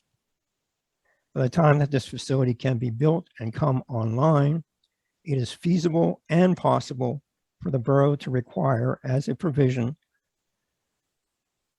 a written commitment that 80 or 90% of all the over-the-road 18-wheel tractor trailers owned, leased, or contracted by Amazon serving the Churchill facility be fueled by natural gas or be electric powered. Anything is possible. Answer the basic question to Amazon as to why a state-of-the-art Amazon facility of the future is not LEED certified. Churchill Borough can and should demand best engineering and construction practices that build towards the future, not a landlocked facility that is obsolete and no longer within environmental codes before it is even built. As things stand at this point, this is a poorly conceived and executed proposal that should not be accepted. Vote no to any distribution warehouse facility in our residential community. I appreciate your kind attention. Thank you. The person identified as B School.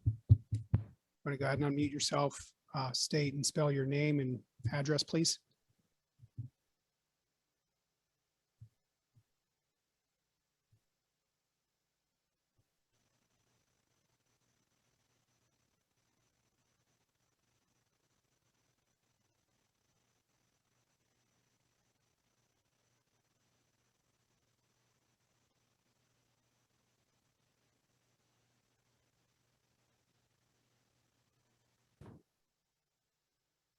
Please go ahead and speak.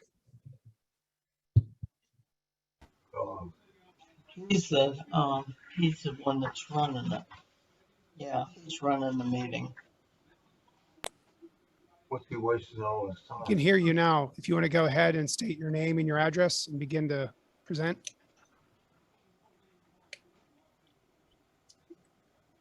Whoever's name is B School on their square, we can hear you in the background. If you go ahead and make your comment, please. Hello? Yes, we can hear you. My name is Beverly School. I live at 63 Holland Road, and I'm opposed to changing Churchill from a community to this Amazon program. I have lived here for 51 years, and it's a very nice community. Why change it? Why have collateral damage? Thank you for listening. Thank you. Josh, you're next. I'm not sure if I've got the pronunciation of your last name. You can go ahead and unmute yourself.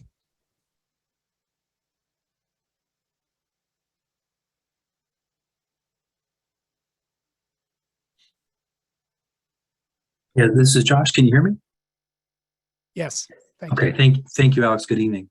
My name is Josh Obusek. That's spelled O, B as in boy, U-S-E-K. And my residence is 2630 Saybrook Drive.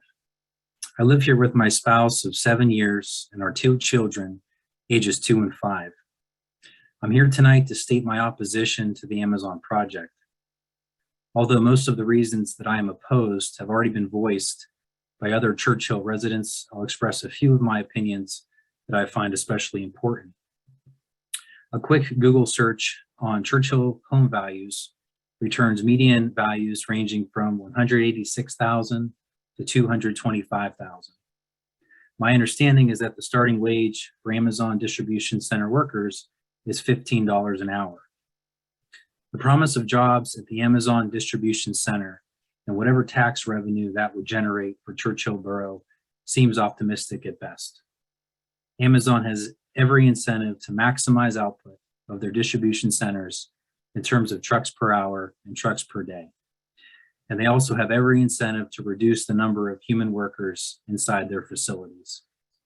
This project is not a gift from Amazon to reshape Churchill for the better. This is an offer from Amazon that should be rejected. I beg of Borough Council to vote against this project, and I thank everyone for their time tonight. Thank you. Marie Athens, please unmute yourself and speak.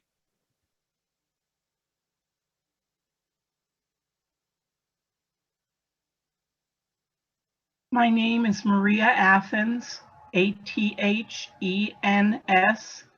My address is 2328 Greensburg Pike. This has been my family home for almost 50 years.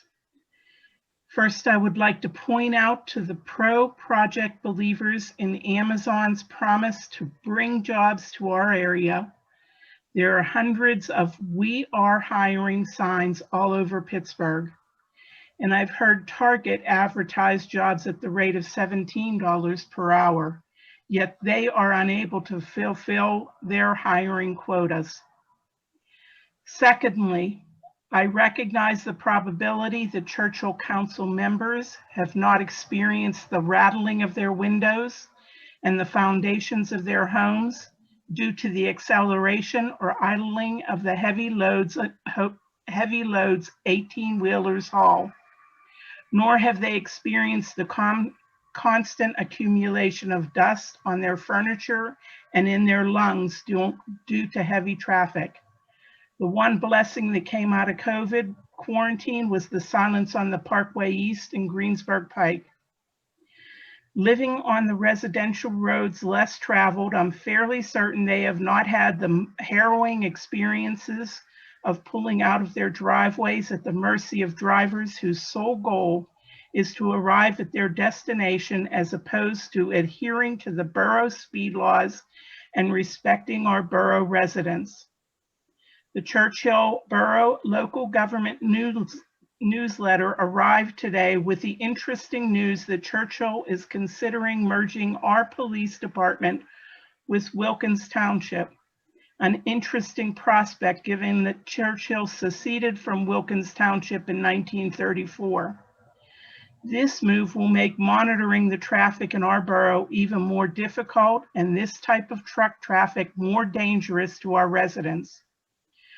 Furthermore, I suspect everyone, including all of the pro-project advocates, will be unpleasantly surprised by how traffic will substantially increase throughout the borough's residential roads as drivers attempt to avoid the increase in commercial traffic on our 4-lane roads, thereby affecting everyone who lives within our borough and possibly beyond.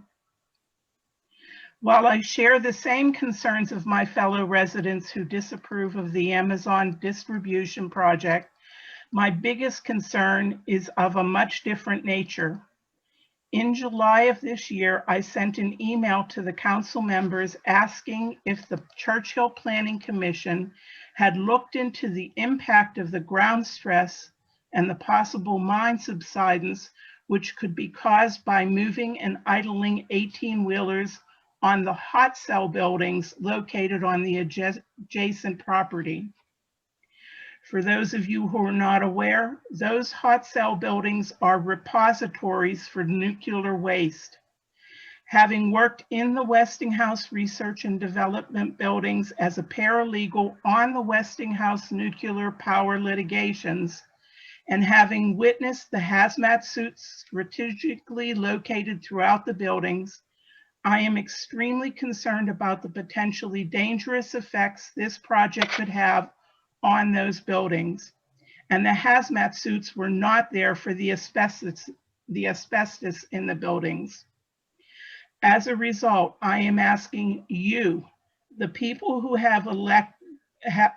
have elected because we believe in you and your pledge to do what is best for the entire population of Churchill, to ensure our safety by asking the Environmental Protection Agency and/or the Nuclear Regulatory Commission to evaluate this project to determine if the building of this project and the continued stress placed on the grounds by large tractor trailers could potentially cause a devastating environmental incident. I add my voice to my fellow speakers this evening and their outstanding statements, and further state that I am 100% opposed to this development and urge council to vote no. Thank you for listening to my statement this evening. Thank you, Maria. Rae Hodge, please.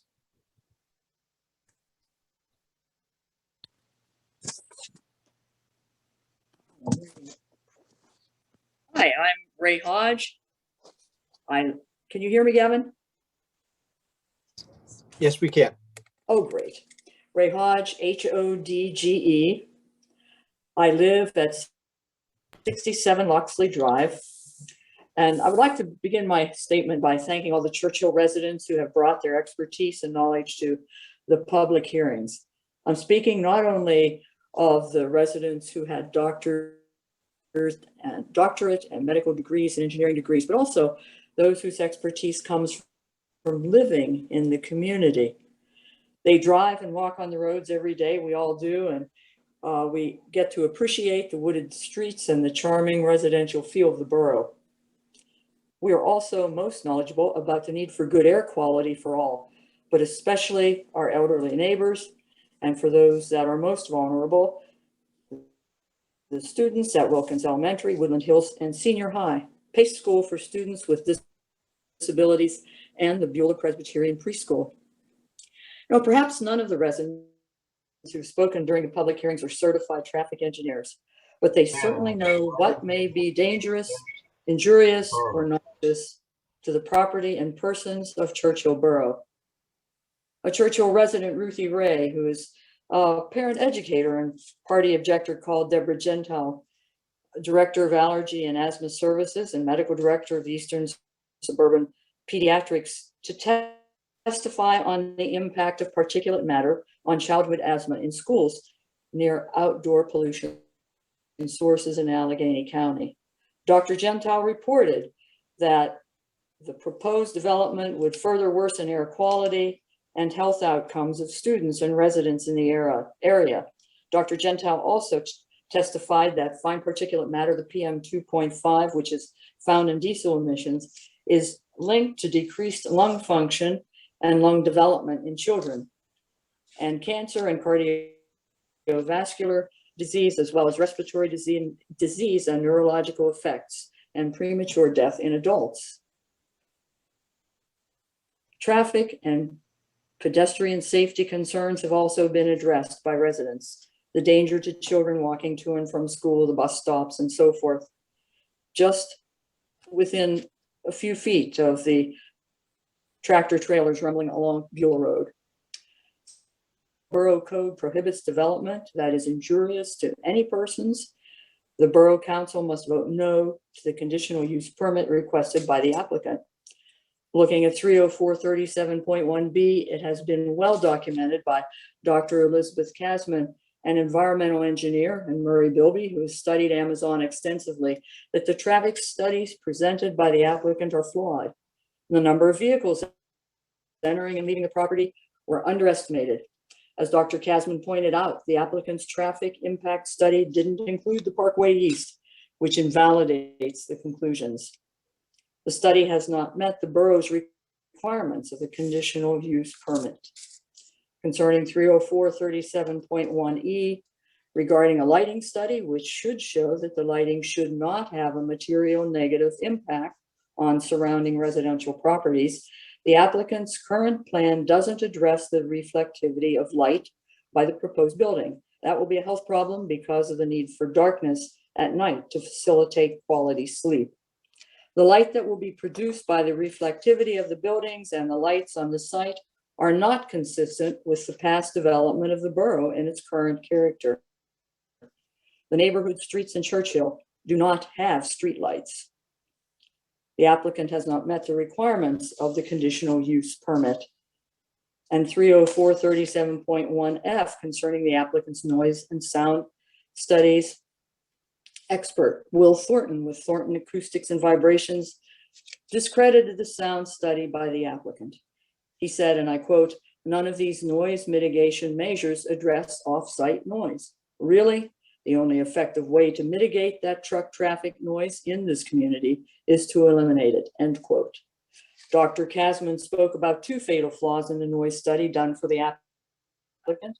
One, it couldn't evaluate nuisance or objectionable noise levels. And two, it omitted off-site road noise, a major element of the noise landscape of this type of a distribution center. Hence, the applicant's noise sound study does not meet the borough requirements of the conditional use permit. And referencing 304.371G regarding the applicant providing an environmental impact study identifying impacts to air quality, water quality, and stormwater management as a result of the distribution center development. Dr. Kasman pointed out a long list of errors in the impact studies submitted by the applicant. Once again, the omission of the Parkway East makes the air impact study invalid. Also, the study states hid important operational variability information that is important to Churchill, which is close to 90% of the current federal limit for PM 2.5 concentrations. Now, the effect of construction on our air quality was never addressed. Ken Balke, chair of the Churchill Borough Tree Committee, addressed the deleterious effects of the tree removal of the 1,400 mature trees that would have, what effect that would have on air quality management. A 13-page technical deficiency letter from the PA Department of Environmental Protection listed 131 significant technical deficiencies with the applicant's National Pollutant Discharge Elimination System permit application. In this area, the applicant has not met the criteria, and therefore the Churchill Council needs to deny the conditional use permit. In conclusion, I would like to say that over this conditional use process, I have seen duplicitous behavior on the part of the applicant's representatives. I have not seen legitimate design criteria presented to protect the health and safety of the residents. The proposed facility was not designed to be in harmonious relationship with adjacent properties. And as a matter of fact, in a residential setting. Also, the use of this facility is not consistent with past development of the borough and its current character. This building belongs in an industrial park. I believe Churchill Borough Council is obligated to vote no to the conditional use permit. I do not believe the applicant should be given more time or additional time for any fix.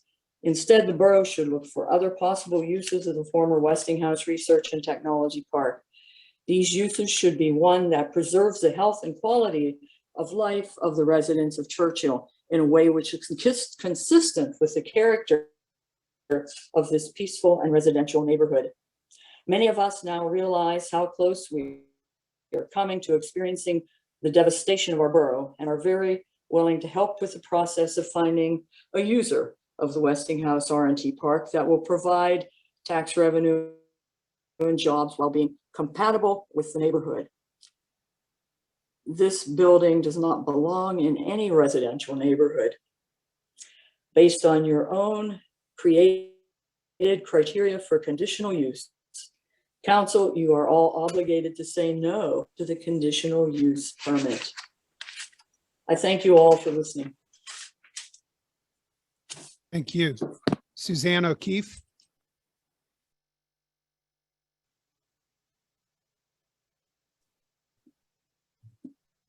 Hello, my name is Suzanne O'Keefe, Suzanne O''Keeffe.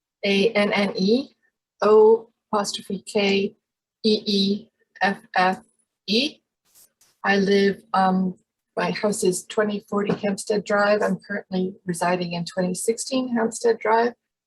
And I am here, I moved back to Pittsburgh, but I grew up here in 2040 Hampstead Drive. I grew up here, moved away for many years and lived in Los Angeles for many years. And I know a lot of the borough council and a lot of the people who might be considering this might be a good idea have never experienced firsthand what Amazon does in reality.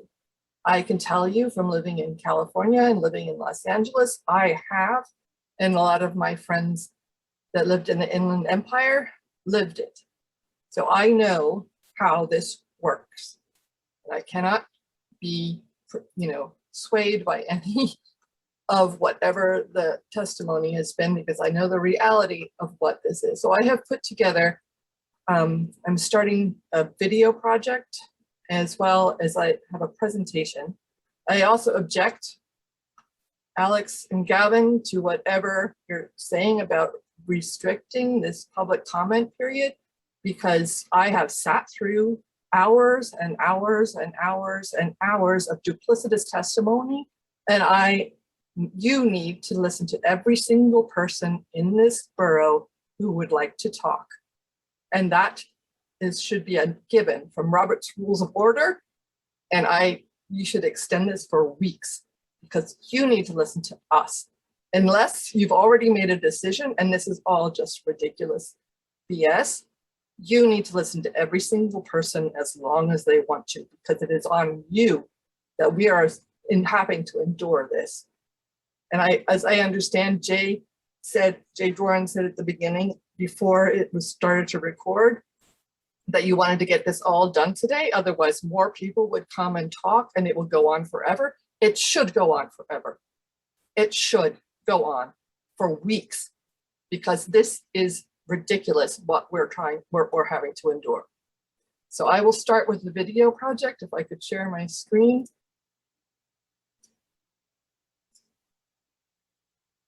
And then I will give a presentation.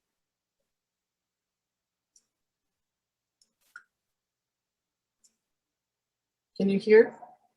Hi, I'm Sandra. I've lived in Churchill for over Yes, we can hear it. 60 years. Our family moved here in 1961. My parents bought the little house and we've been here ever since. My brother and I now own the house and live on Greensburg Pike and the corner of the road that goes back to Westinghouse, the old Westinghouse property in Churchill. My name is Nicole. I live on Greensburg Pike in Churchill, right where there'll be traffic coming through here from Amazon. The parkway where turning in is 4 doors down. Where they'll be turning into the facility is 4 more doors down. So I'm dead smack in the middle. This is my brother's and my house. You can see how close we are to the road. And there is Greensburg Pike. Amazon, with their robotic facility, the distribution warehouse, is planning to use this 24 hours a day, possibly. Employees will be coming in and out this way. And then the 18-wheeler tractor trailers will be coming out this way and turning right and going down Greensburg Pike and making another right and another right until they get on the ramp that goes to Pittsburgh.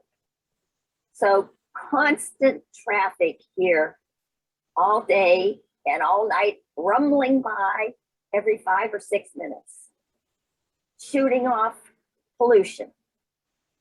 My brother and I are seniors. You know, what are we supposed to do?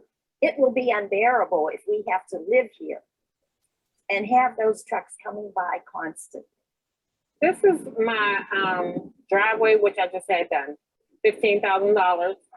I have parties, I have cookouts, stellar parties. This is where the plant is behind here. There's trees, but as soon as the trees start, the leaves fall, you'll be able to see the whole thing. As you can see right there where the leaves started falling. You can see the center. But as soon as these leaves fall, you see it from there all the way across. So there'll be lighting, noise, and they're talking about building a wall. So that's even construction that I'll have to endure before the center starts to get used. but I can see everything. My grandkids come here, we play out here, we do everything. You see their everything. Everything's out here. This is our life. They go down here and play in the jungle gym. Even the people that moved from next door just built a deck down there. You can see the deck. They moved. They weren't going to be able to use it. I understand that people believe that this is good because of jobs, which I have nothing against jobs, but not in my residential area where I live. I moved here. When I bought my house, it was a residential area. I was never informed that it could ever become an industrial area. So I do have a problem with it, with pollution, lighting, traffic, noise. This is all day coming past my house every 6 minutes. Tractor, trailer, trucks.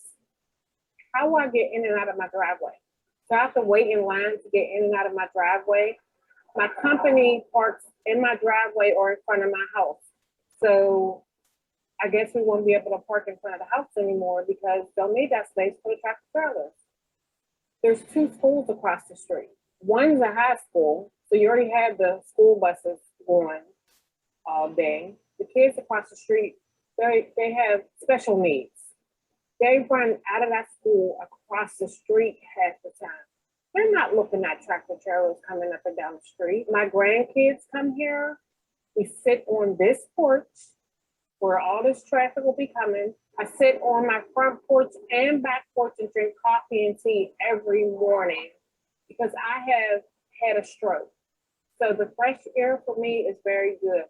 So for them to say that the pollution won't be that bad and may only cause a certain amount of percentage of cancer, any percentage of cancer is too much. If you ask me, I've already had 2 neighbors move because of this. So if this goes through, I definitely will have to move in a house that I bought and I've only been living in 7 years and done so much work on. I love my house. I love this area.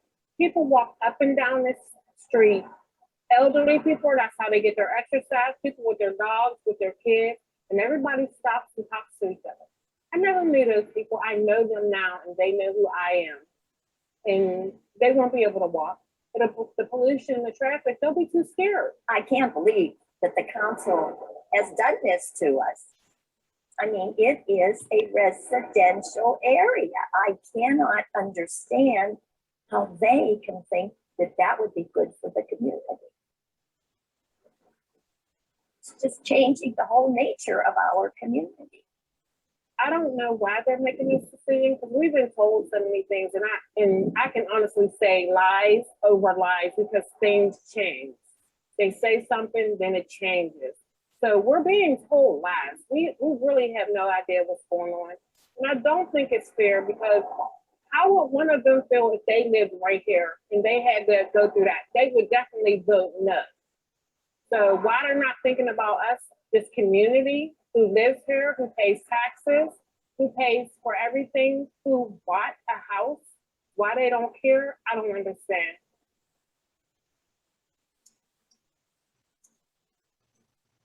Okay, that's the first thing that I'll go into my presentation.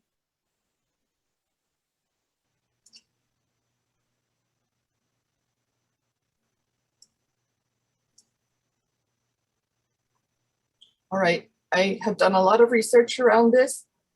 The context of this whole entire process is this myth of jobs and revenue. And I will show you through at least some of the research that I have done that this is a myth, and it has been used to hide a long record of Amazon's abuse of workers, communities, and neighborhoods, and without any revenue benefit. So what we're thinking we're getting, we are not getting. Amazon actually makes economic problems worse. The share of people living in poverty in San Bernardino, I saw this for myself, it's 28.1% in 2016 and went up in 2011, it was 23.4 before Amazon arrived. So this is an indicator of worsening conditions. The median income also went down in San Bernardino is 4% lower than it was in Amazon before Amazon in 2011. And this was in the middle of the crisis. Can you imagine? Poverty near Amazon facilities is not just Inland Empire, California phenomenon. 1 in 10 Amazon employees in Ohio is on food stamps. And these are all that, I will give this to you if you want to look up the sources. We've got this kind of permanent underclass of working people that are always on the bubble, whether they're temps at the warehouses or Amazon workers. Amazon workers, underclass of working people. And this is from the Economic Policy Institute's report. Amazon fulfillment centers are ineffective at providing net job growth. So this is a myth. They also overload local services. This is something that has not been discussed. There's a lot of wear and tear on roads. This is from Inland Empire information. City officials said there's a lot of wear and tear on roads with so many Amazon vehicles, and they don't reimburse us. Overload of calls to local police and emergency services just with worker injuries. Amazon is notorious for worker injuries and fender benders on the road. And who's going to pay for that? My question. Elected officials all over regret opening the door to Amazon. So you're all elected officials or appointed, elected. You should realize that people regret what they do. It is not a boon to communities. These will hardly seize that cash flow they were promised. So you're talking about revenue, tax revenue, that is all siphoned off and appealed, and we won't see it. The approved, these project-based depreciation is going to be employment, but they are going to automate, as we just heard from the previous testimony. They will automate because they really don't like having employees. So they want less jobs, not more. And the jobs that they do have don't pay living wages, and poverty remains high in the region. San Bernardino City Council member, for instance, said he's had enough for the warehouses popping up in the city, which bring mostly poor quality jobs and hordes of trucks. The city is being bled dry with no infrastructure updates because no responsibility is being placed on developers. So this is from a city council member. Amazon routinely treats neighbors as sacrifices, which we've heard in previous testimony. They pollute routinely and cause real harm to neighbors. This is Ana Gonzalez's story, which you said you've seen the video, and the testimony she has: asthma rates elevated emergency room visits, COPD, and cancer. Are you wishing that for us? One of her 2 children was constantly coughing, and the doctor told her that the bronchitis and developing asthma were direct results of local pollution increases. And as the warehouses arrived, the air quality worsened. And now not before, now they consistently rank as having the worst pollution in the country. And pollution is generated by the larger freight trucks, which we will have here. And founding member of Amazon Employees for Climate Justice. Families in the Inland Empire are being treated like sacrifices. Is that your wish for all of us? Because if it is, you should not hold the position that you're holding. It's made up, and Amazon Employees for Climate Justice is made up of corporate and tech workers at Amazon. And they say it's as if their lives don't matter, and that's wrong and needs to be stood up against. It's unacceptable. And this is from an NBC story. Amazon pollution harms neighborhood children in both the short run and the long run. It not only affects them in terms of respiratory health, such as asthma, but pollution like the type we see around these freeways and warehouses will also reduce lung development for children. And this is a pediatrician and expert with the American Lung Association. Is hurting them in the short run and the long run by not allowing them to have full development of their lungs like they would have in healthy air. So the rates from 2016 to 18, emergency room visits for asthma and pneumonia in San Bernardino nearly doubled this rate statewide. Likewise, rates of ER visits were 44% higher than the state's average. Again, NBC News. Jobs, Amazon doesn't care about employees, number one. Piss bottles and injuries. And Amazon's tried to pretend that this doesn't happen, the piss bottles, but Amazon delivery drivers pee in bottles in their coffee cups in their vans, and it has been well documented. And it's a huge talking point among delivery drivers. It's also a huge talking point about warehouse people because they can't go to the bathroom because they don't have enough time to get to the bathroom. So they actually pee at their stations. So piss bottles, reality. High injury rates are notorious. 3 times the national average, even for warehouses. Amazon ignores these reports and makes no changes. And they've got all these examples down here. There are days that I say I'm just at the mercy of God. And the only changes Amazon implemented after the high injury report was published was to install video monitors around the warehouse and tell workers that their safety is their company's number one priority. Obviously a lie. Since there has been no real change, there are still injuries. It is not accurate. It's just a way for Amazon to avoid responsibility. It shows you the kind of level of interest and importance they place on actual safety. Cummings said injuries are common among her employees. She often experiences close calls. Almost took her hand off the conveyor belt pin. Packages drop on her conveyor belt. They burst open, which injures her colleagues. This is notorious. You find ridiculous amounts of reports about this. There are Amazon diesel death zones, they call them. Residents outside warehouses regularly choke on the thick black smoke of diesel emissions wafting from the industry's army of idling trucks. They're kept awake by the constant low rumble of giant semis barreling along the interstate and the whir of cargo planes flying overhead. Is this really what we want for Churchill? This Inland Empire resident went to the hospital at least 5 times seeking medical attention for respiratory issues. Inland Empire, this is got warehouses all over. Will sicken more longtime environmental voice. News reports have described the warehouse environment as soul crushing, where employees feel like they're treated like robots, injuries are common, and fewer than half of the jobs in Empire pay a living wage. And Pat, this fellow who worked for Amazon warehouses for 3 years, called the conditions there inhumane. Is that what we want for Churchill? Employees, they don't care about employees. Number 2, inhumane conditions, and they fire you for anything.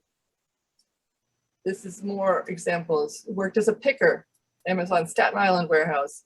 Quit because of the grueling working conditions. I was a picker and we were expected to pick 400 units in the hour.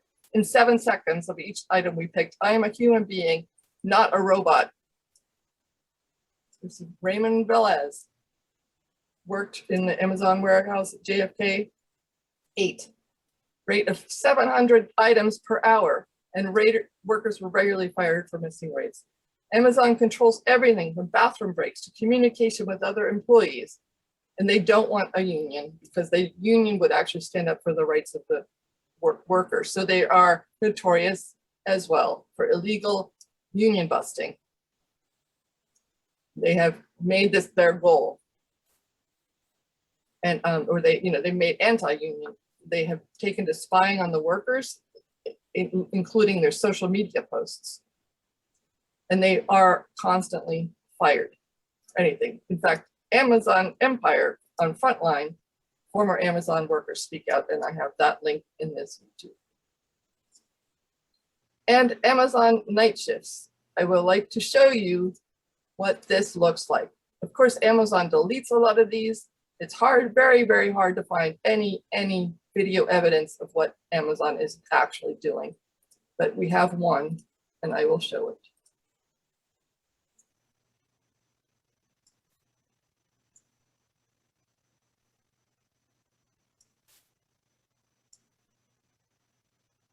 Rush hour traffic, this is in New Jersey. These are just the employees coming in at 0 dark 30.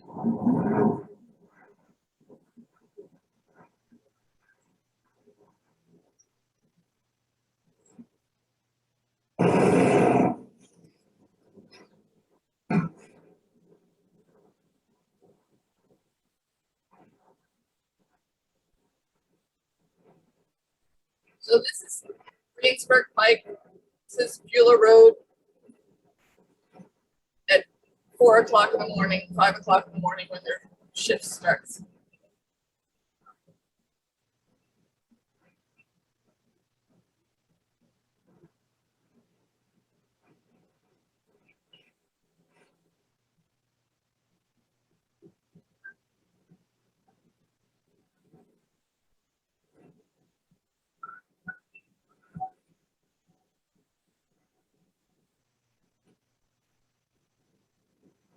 Who's going to pay for the policeman?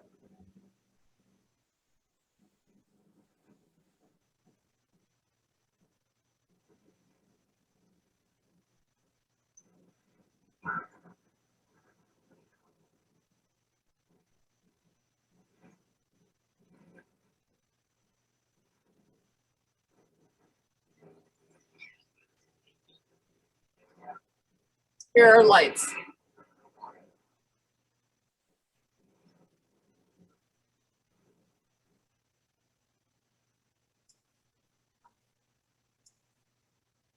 Okay, back to my presentation.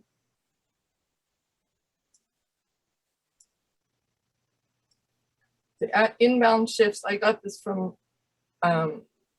Indeed or one of these, or Quora. Inbound nights, 6:30 p.m. to 5 a.m. Outbound nights, 7 p.m. to 5:30 a.m. This is all night long, and no one has mentioned this. Oh, and there's an Amazon fire that happened in California, which I don't know if I have, but I will see if I can link that. No, I don't have it. Anyway, there is a huge, huge, huge fire, which you can see there. And as others have said, Churchill would become Amazon Hill. And its Amazon presence in the Inland Empire is reminiscent of the company towns of the late 19th and early 20th centuries. They basically take over, and this is that students in the high school sat clustered at work tables inside an air-conditioned classroom designed to emulate the inside of an Amazon facility. Each teenager wore a company golf shirt emblazoned with the Amazon logo. Is this what we want for Churchill? Amazon Hill.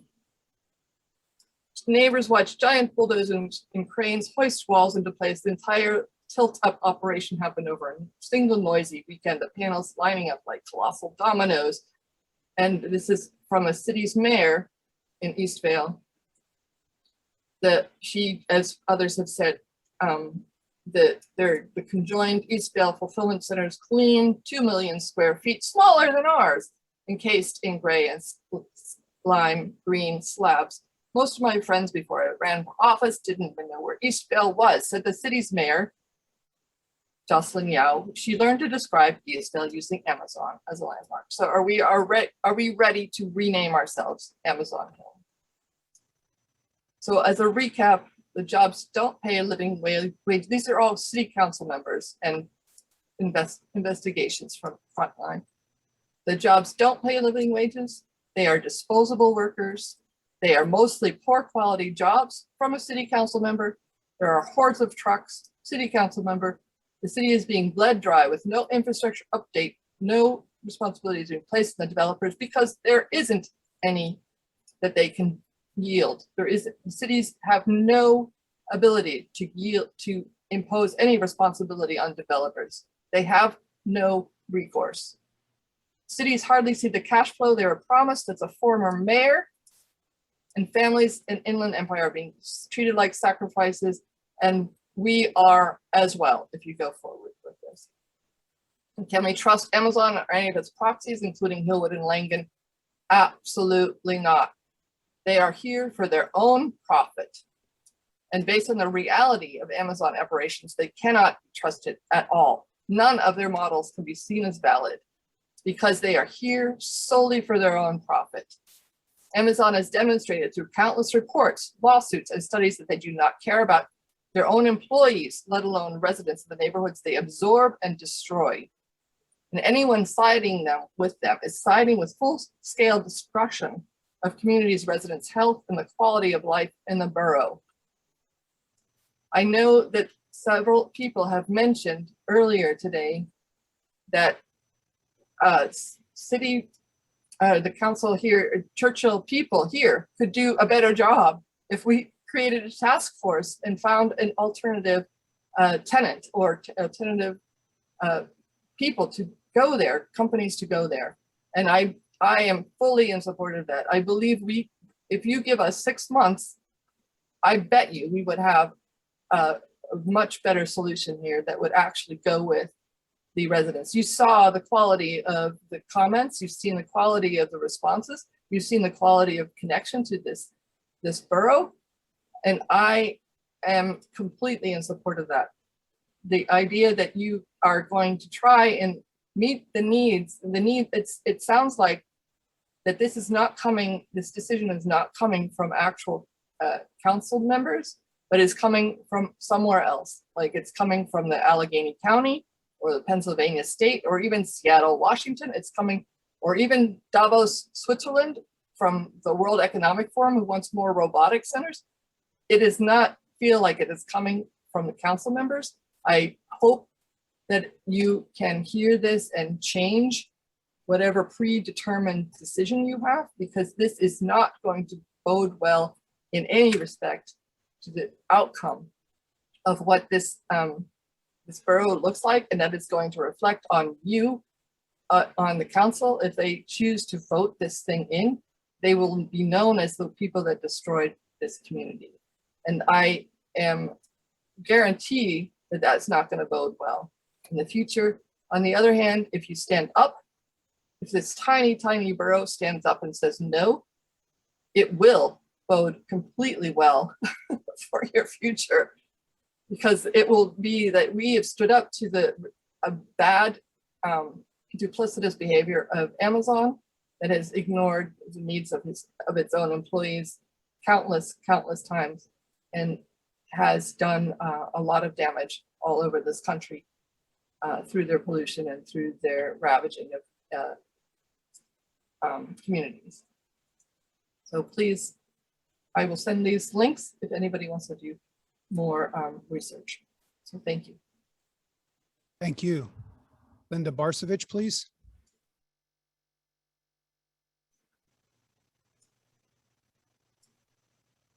Good evening. My name is Linda Barsevich, Barsevich. I reside at 62 Holland Road, and thank you for the opportunity to address you. My husband, Mike, and I have lived in Churchill since 2008. And we would like to continue to live here for many years to come.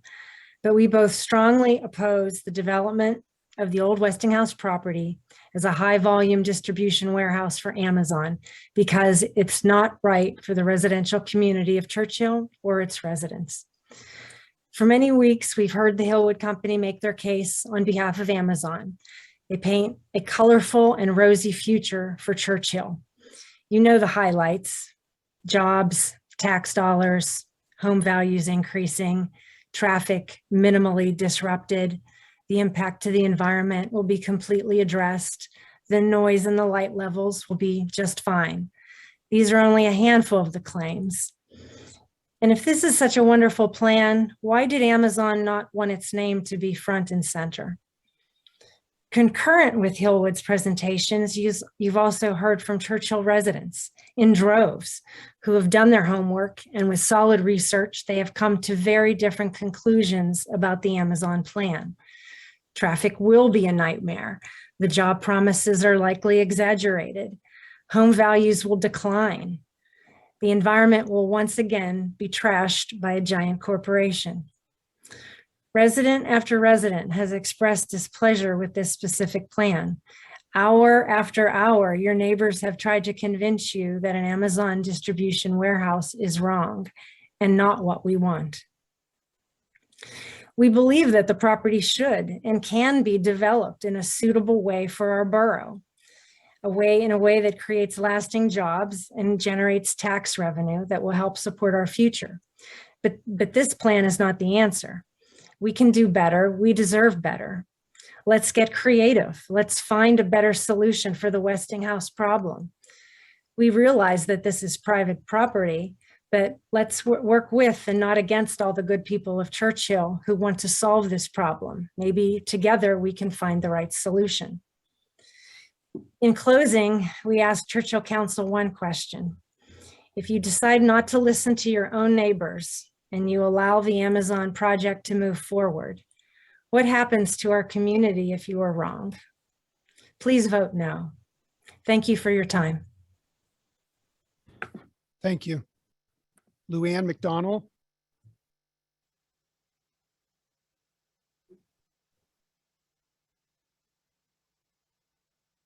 Yes, hello, Alex.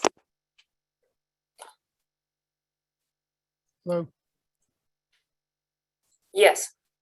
My name is Ann McDonel. My husband and I live at 109 Huntingdon Drive. First, I would just like to reiterate what Suzanne O'Keefe said, that the public comments, any person that wants to give a public comment should not be held to a time limit.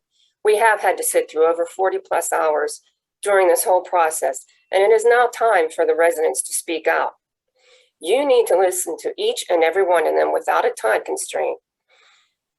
In fact, the earlier gentleman that spoke, I believe it was Steve Frank, that you had him cut off because we were switching court reporters.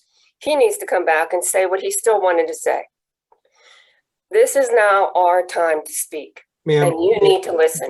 Respectfully, please move on to your comment. This is the kind of time wasting that we're asking people not to do. We want to hear from the residents, but we do not want to waste time. I'm not wasting time. I'm pointing out a valid point. We have attended or watched and rewatched 100% of the public hearing sessions. We believe the Churchill Creek Project LLC application should be denied.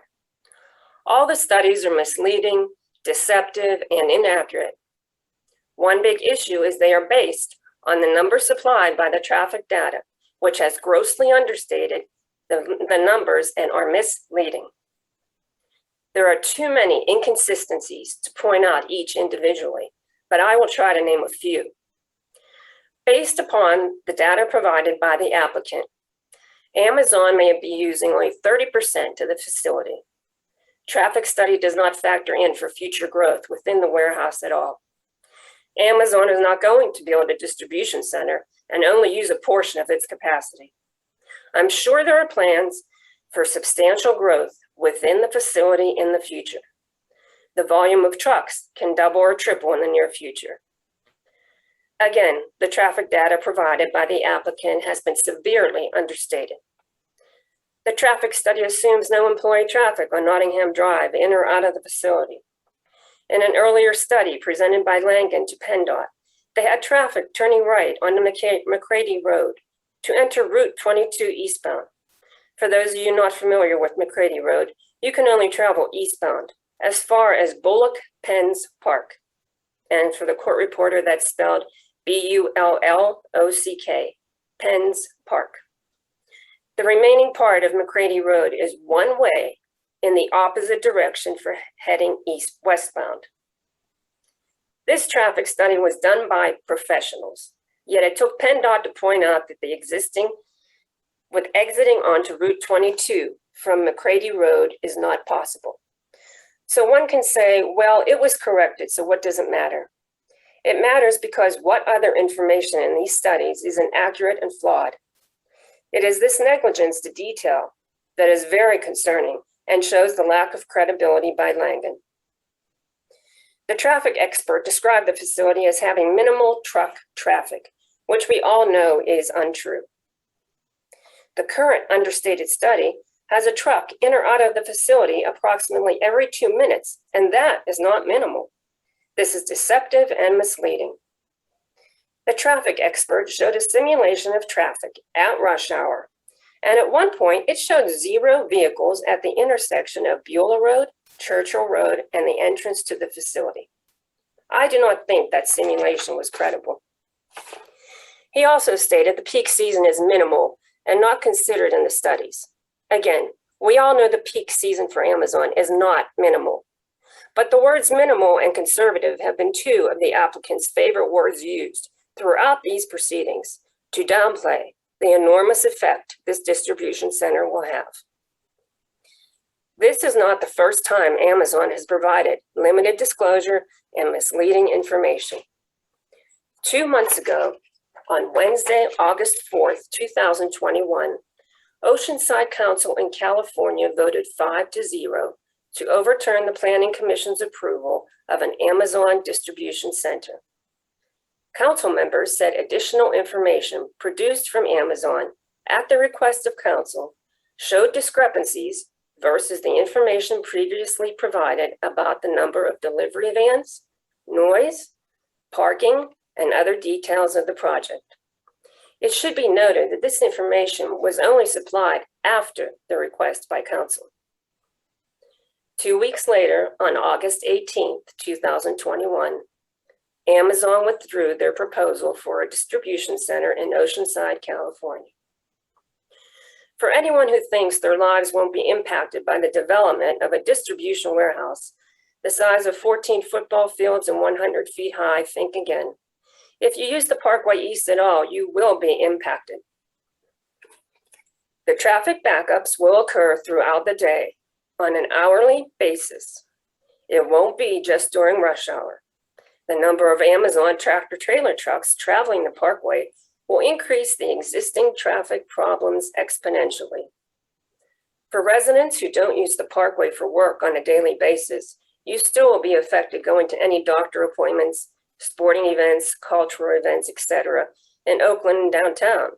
And the traffic issues will continue through the bottleneck, going through the Fort Pitt tunnels, the Parkway West, and going to the airport.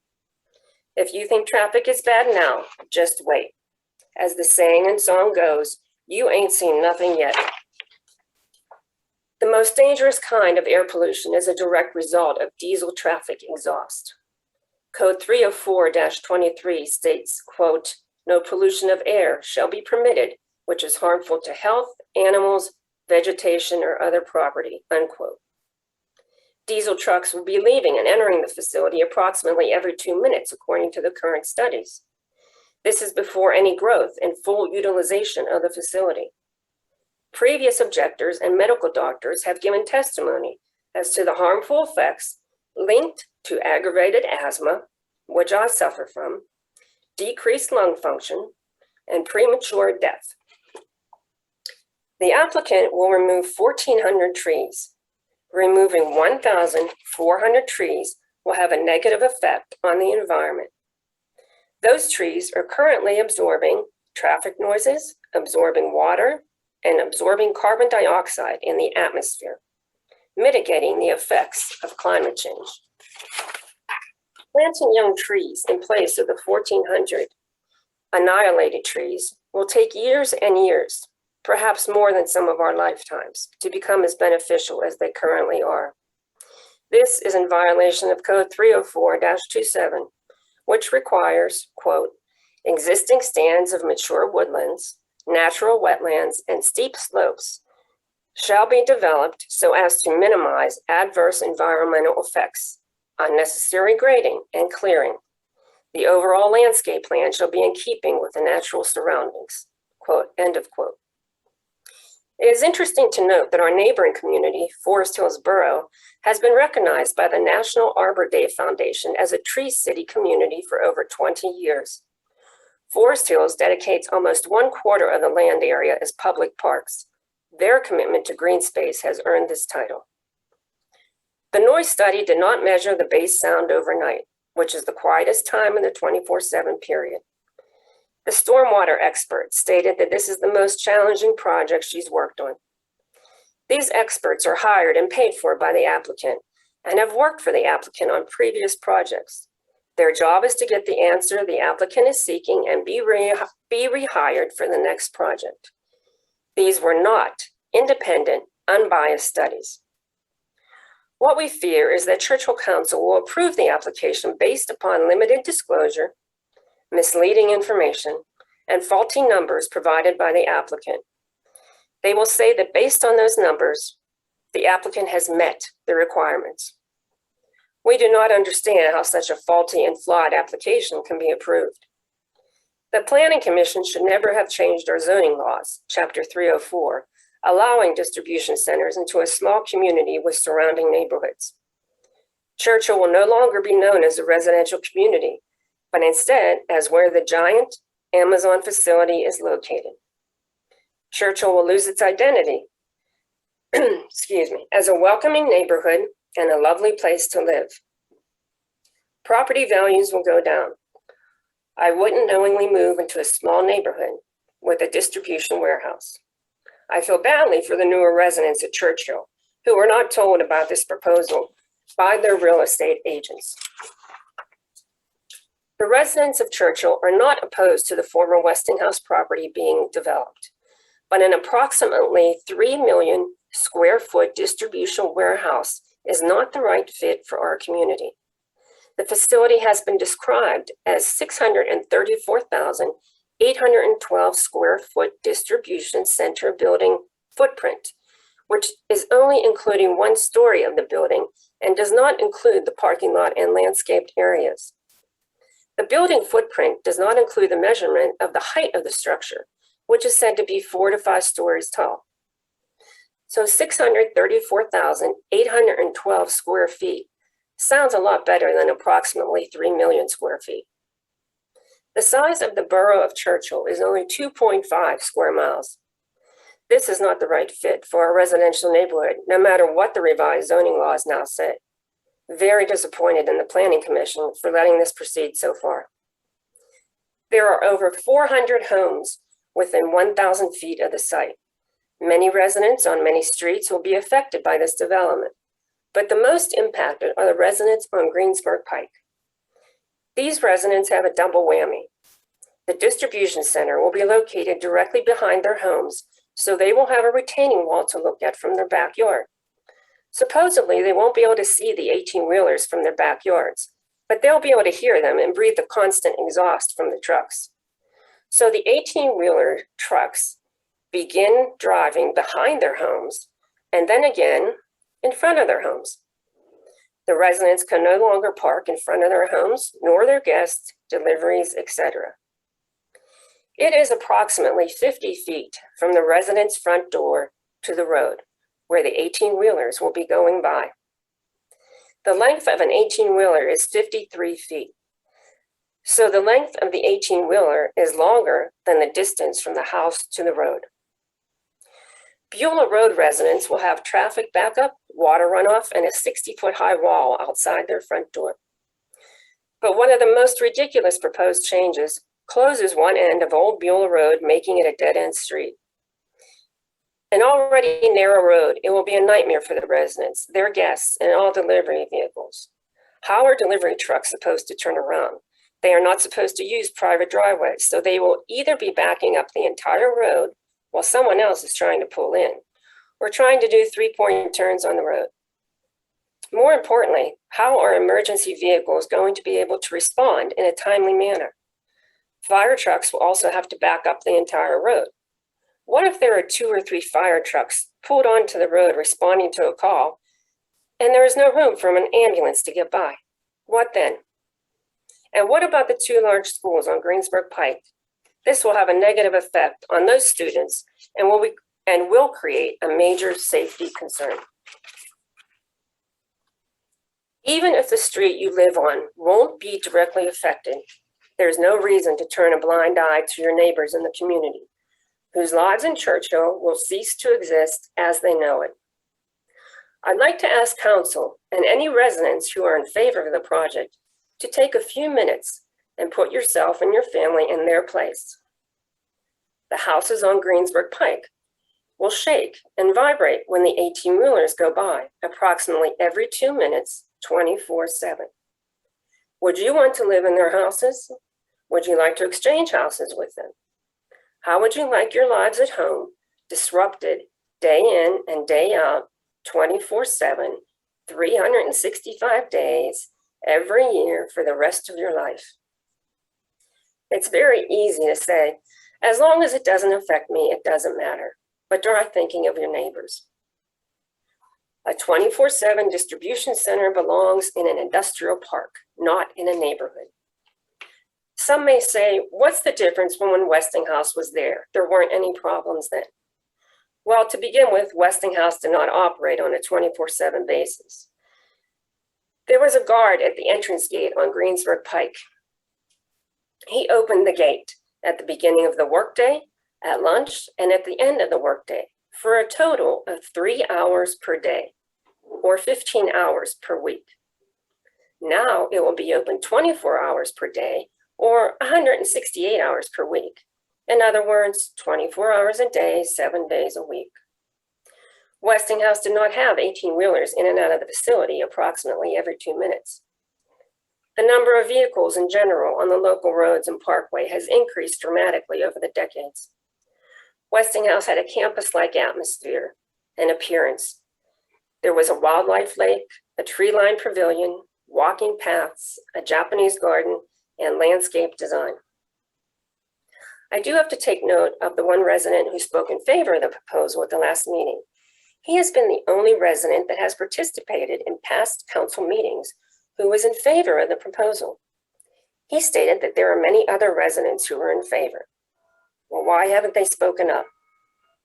He lives on Hollywood Drive and his house is 300 feet from the Churchill border, so he and his neighbors will be far away from the 24/7 truck traffic.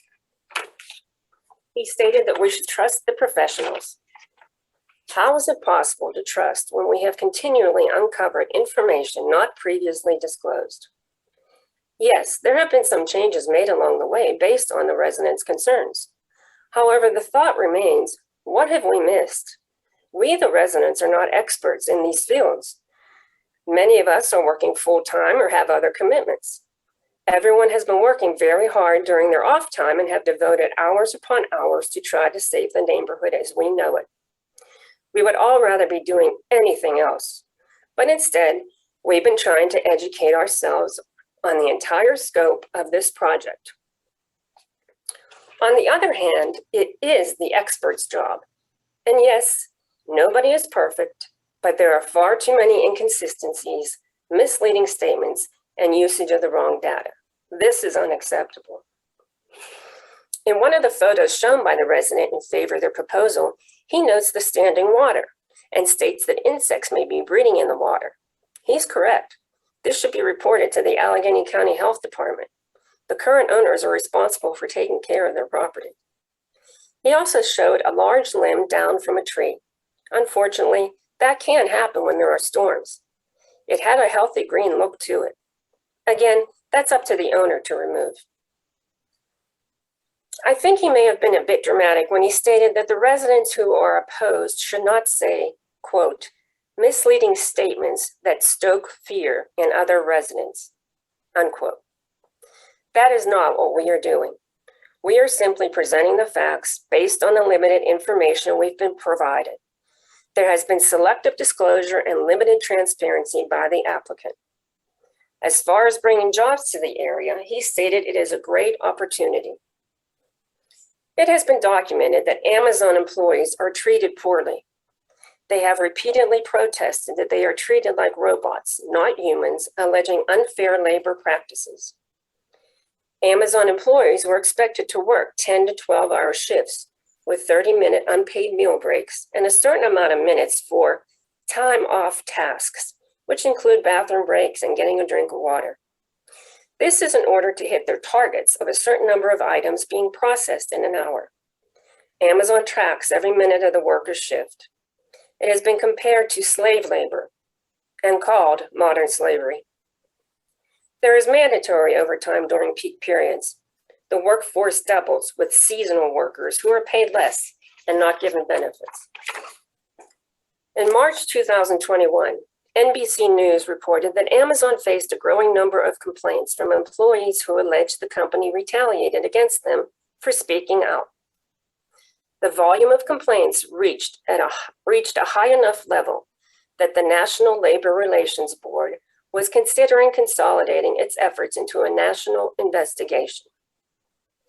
In April 2021, Jeff Bezos stated that about 40% of the work-related injuries that happen at Amazon are related to musculoskeletal disorders.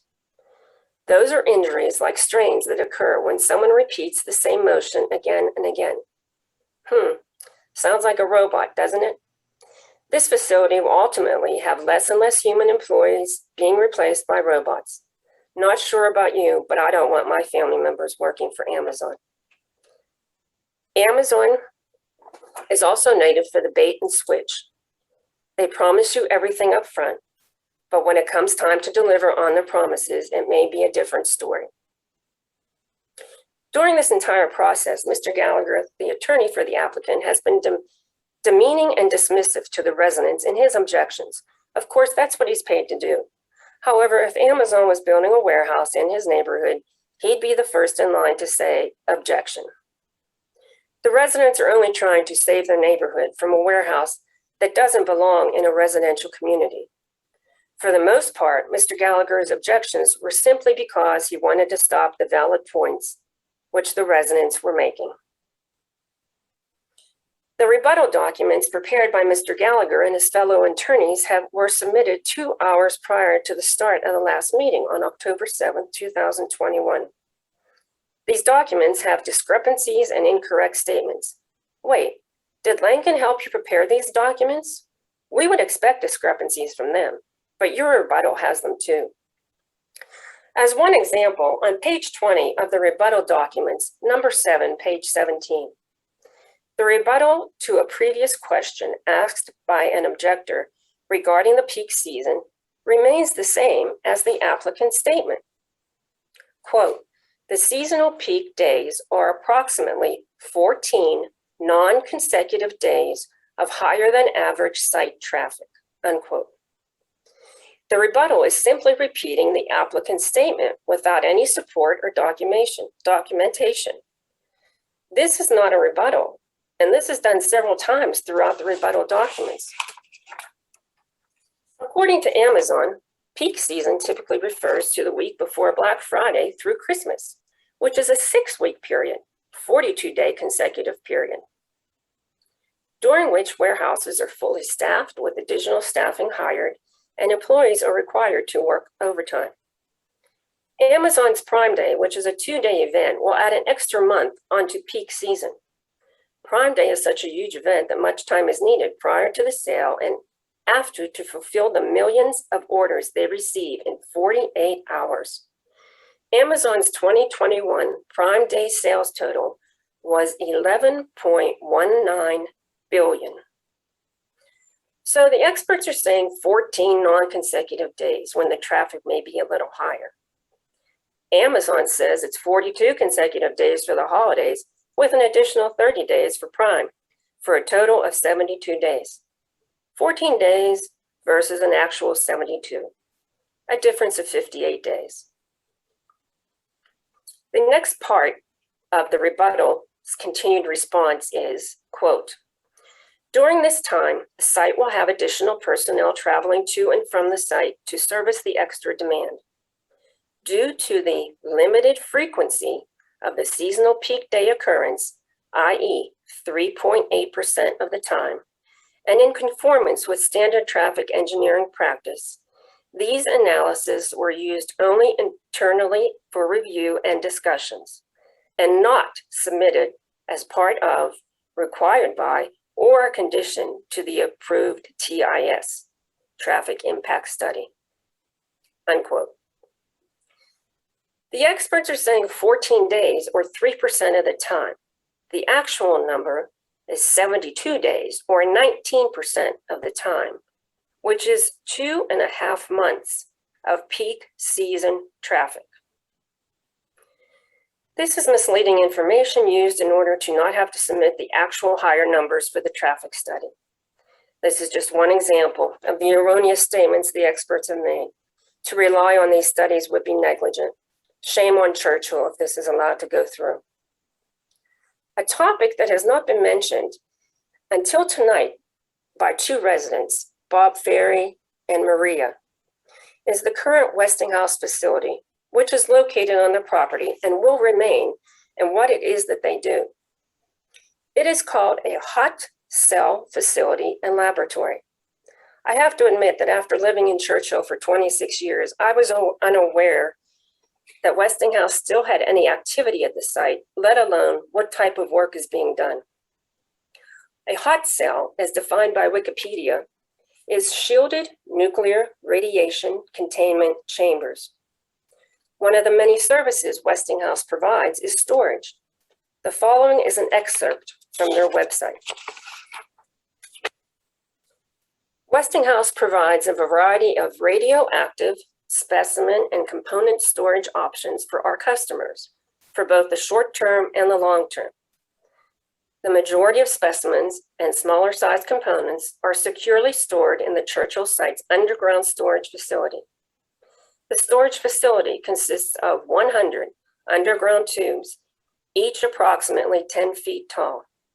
These tubes have been used to store radioactive specimens and small sized components for more than 35 years and currently contain approximately 20,000 individual irradiated pieces.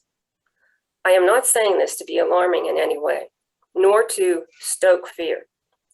This facility has been there for almost 40 years and they have a superior safety record. It is a restricted and secure site.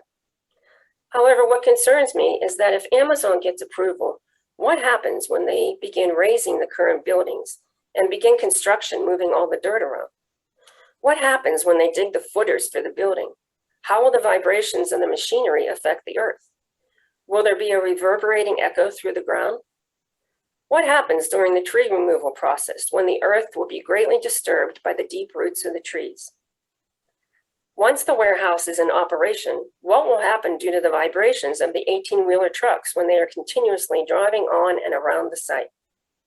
While I'm sure the Westinghouse storage facility is currently safe, what if something happens in the process of construction, affecting the 100 underground tubes? What if the buildings are affected while Westinghouse is testing radioactive materials? And has anyone thought about the underground mines in Churchill and surrounding neighborhoods? Many residents have mine subsidence insurance for this reason. Even if mines are not located directly under the construction site, the vibrations from the machinery and shifting of the earth could collapse nearby mines. Will the surrounding homes to the site be affected by this? Will their homes collapse at the mines? That is something that cannot be predicted. The movement of the earth can happen without warning. In summary, the studies submitted by the applicant are biased, misleading, incomplete, contain errors, and most importantly, use the wrong data. Again, the number for all the studies are based upon the traffic study numbers and only a partial use of the facility and do not factor in any growth. The applicant has been evasive by not disclosing all the information. Keep in mind what happened 2 months ago in Oceanside, California. Council requested more information that showed discrepancies from the original information provided, which led to Amazon to withdraw their proposal. We don't need to be an expert in any of these studies, but we do have common sense, which based on the information provided by the applicant, qualifies me to say the council's vote should be a resounding no.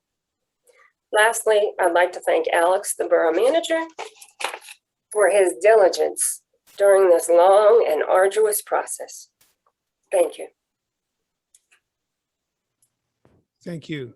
Gavin, I don't know, we have a person, obviously a number of people who are next.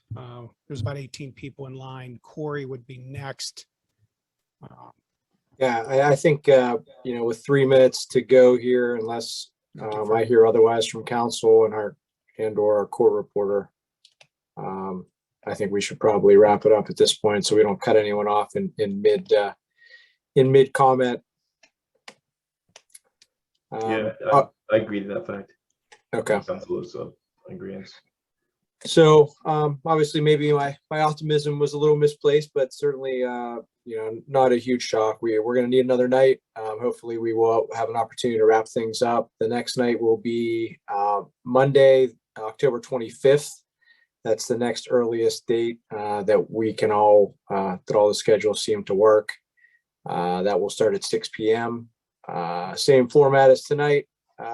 And, hopefully we can, continue to kind of work through the comments and hear from everybody and really make a valiant effort if we can to wrap things up, because I think as as folks know, certainly we've gone over the the process quite a few times, but just as a reminder, once we do get through public comment, we will close the public hearing. Council will have 45 days to deliberate, review the evidence, the testimony of record.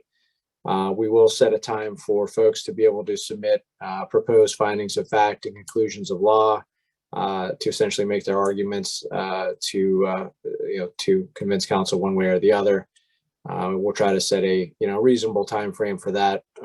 Once we have an idea of how long it's going to take to get the transcript together and kind of balance out with the amount of time council is going to need to really sort through this mountain of evidence and testimony that they have in front of them. So with that said, unless there's any other housekeeping items, Alex, I always ask you if I'm forgetting anything, because oftentimes I do. I just want to encourage people, if they have their comments in writing, they can provide those to me. I know the slides already, a couple of the speakers this evening shared with me their comments. It's very helpful to have those. And of course, we'll be posting those so that people can review and see for themselves what's been said. Thanks, Alex. All right, everybody. Thanks to our co-reporter and our closed captioner. We'll see everyone on October 25th, Monday, October 25th at 6 p.m. Same Zoom channel. Thank you.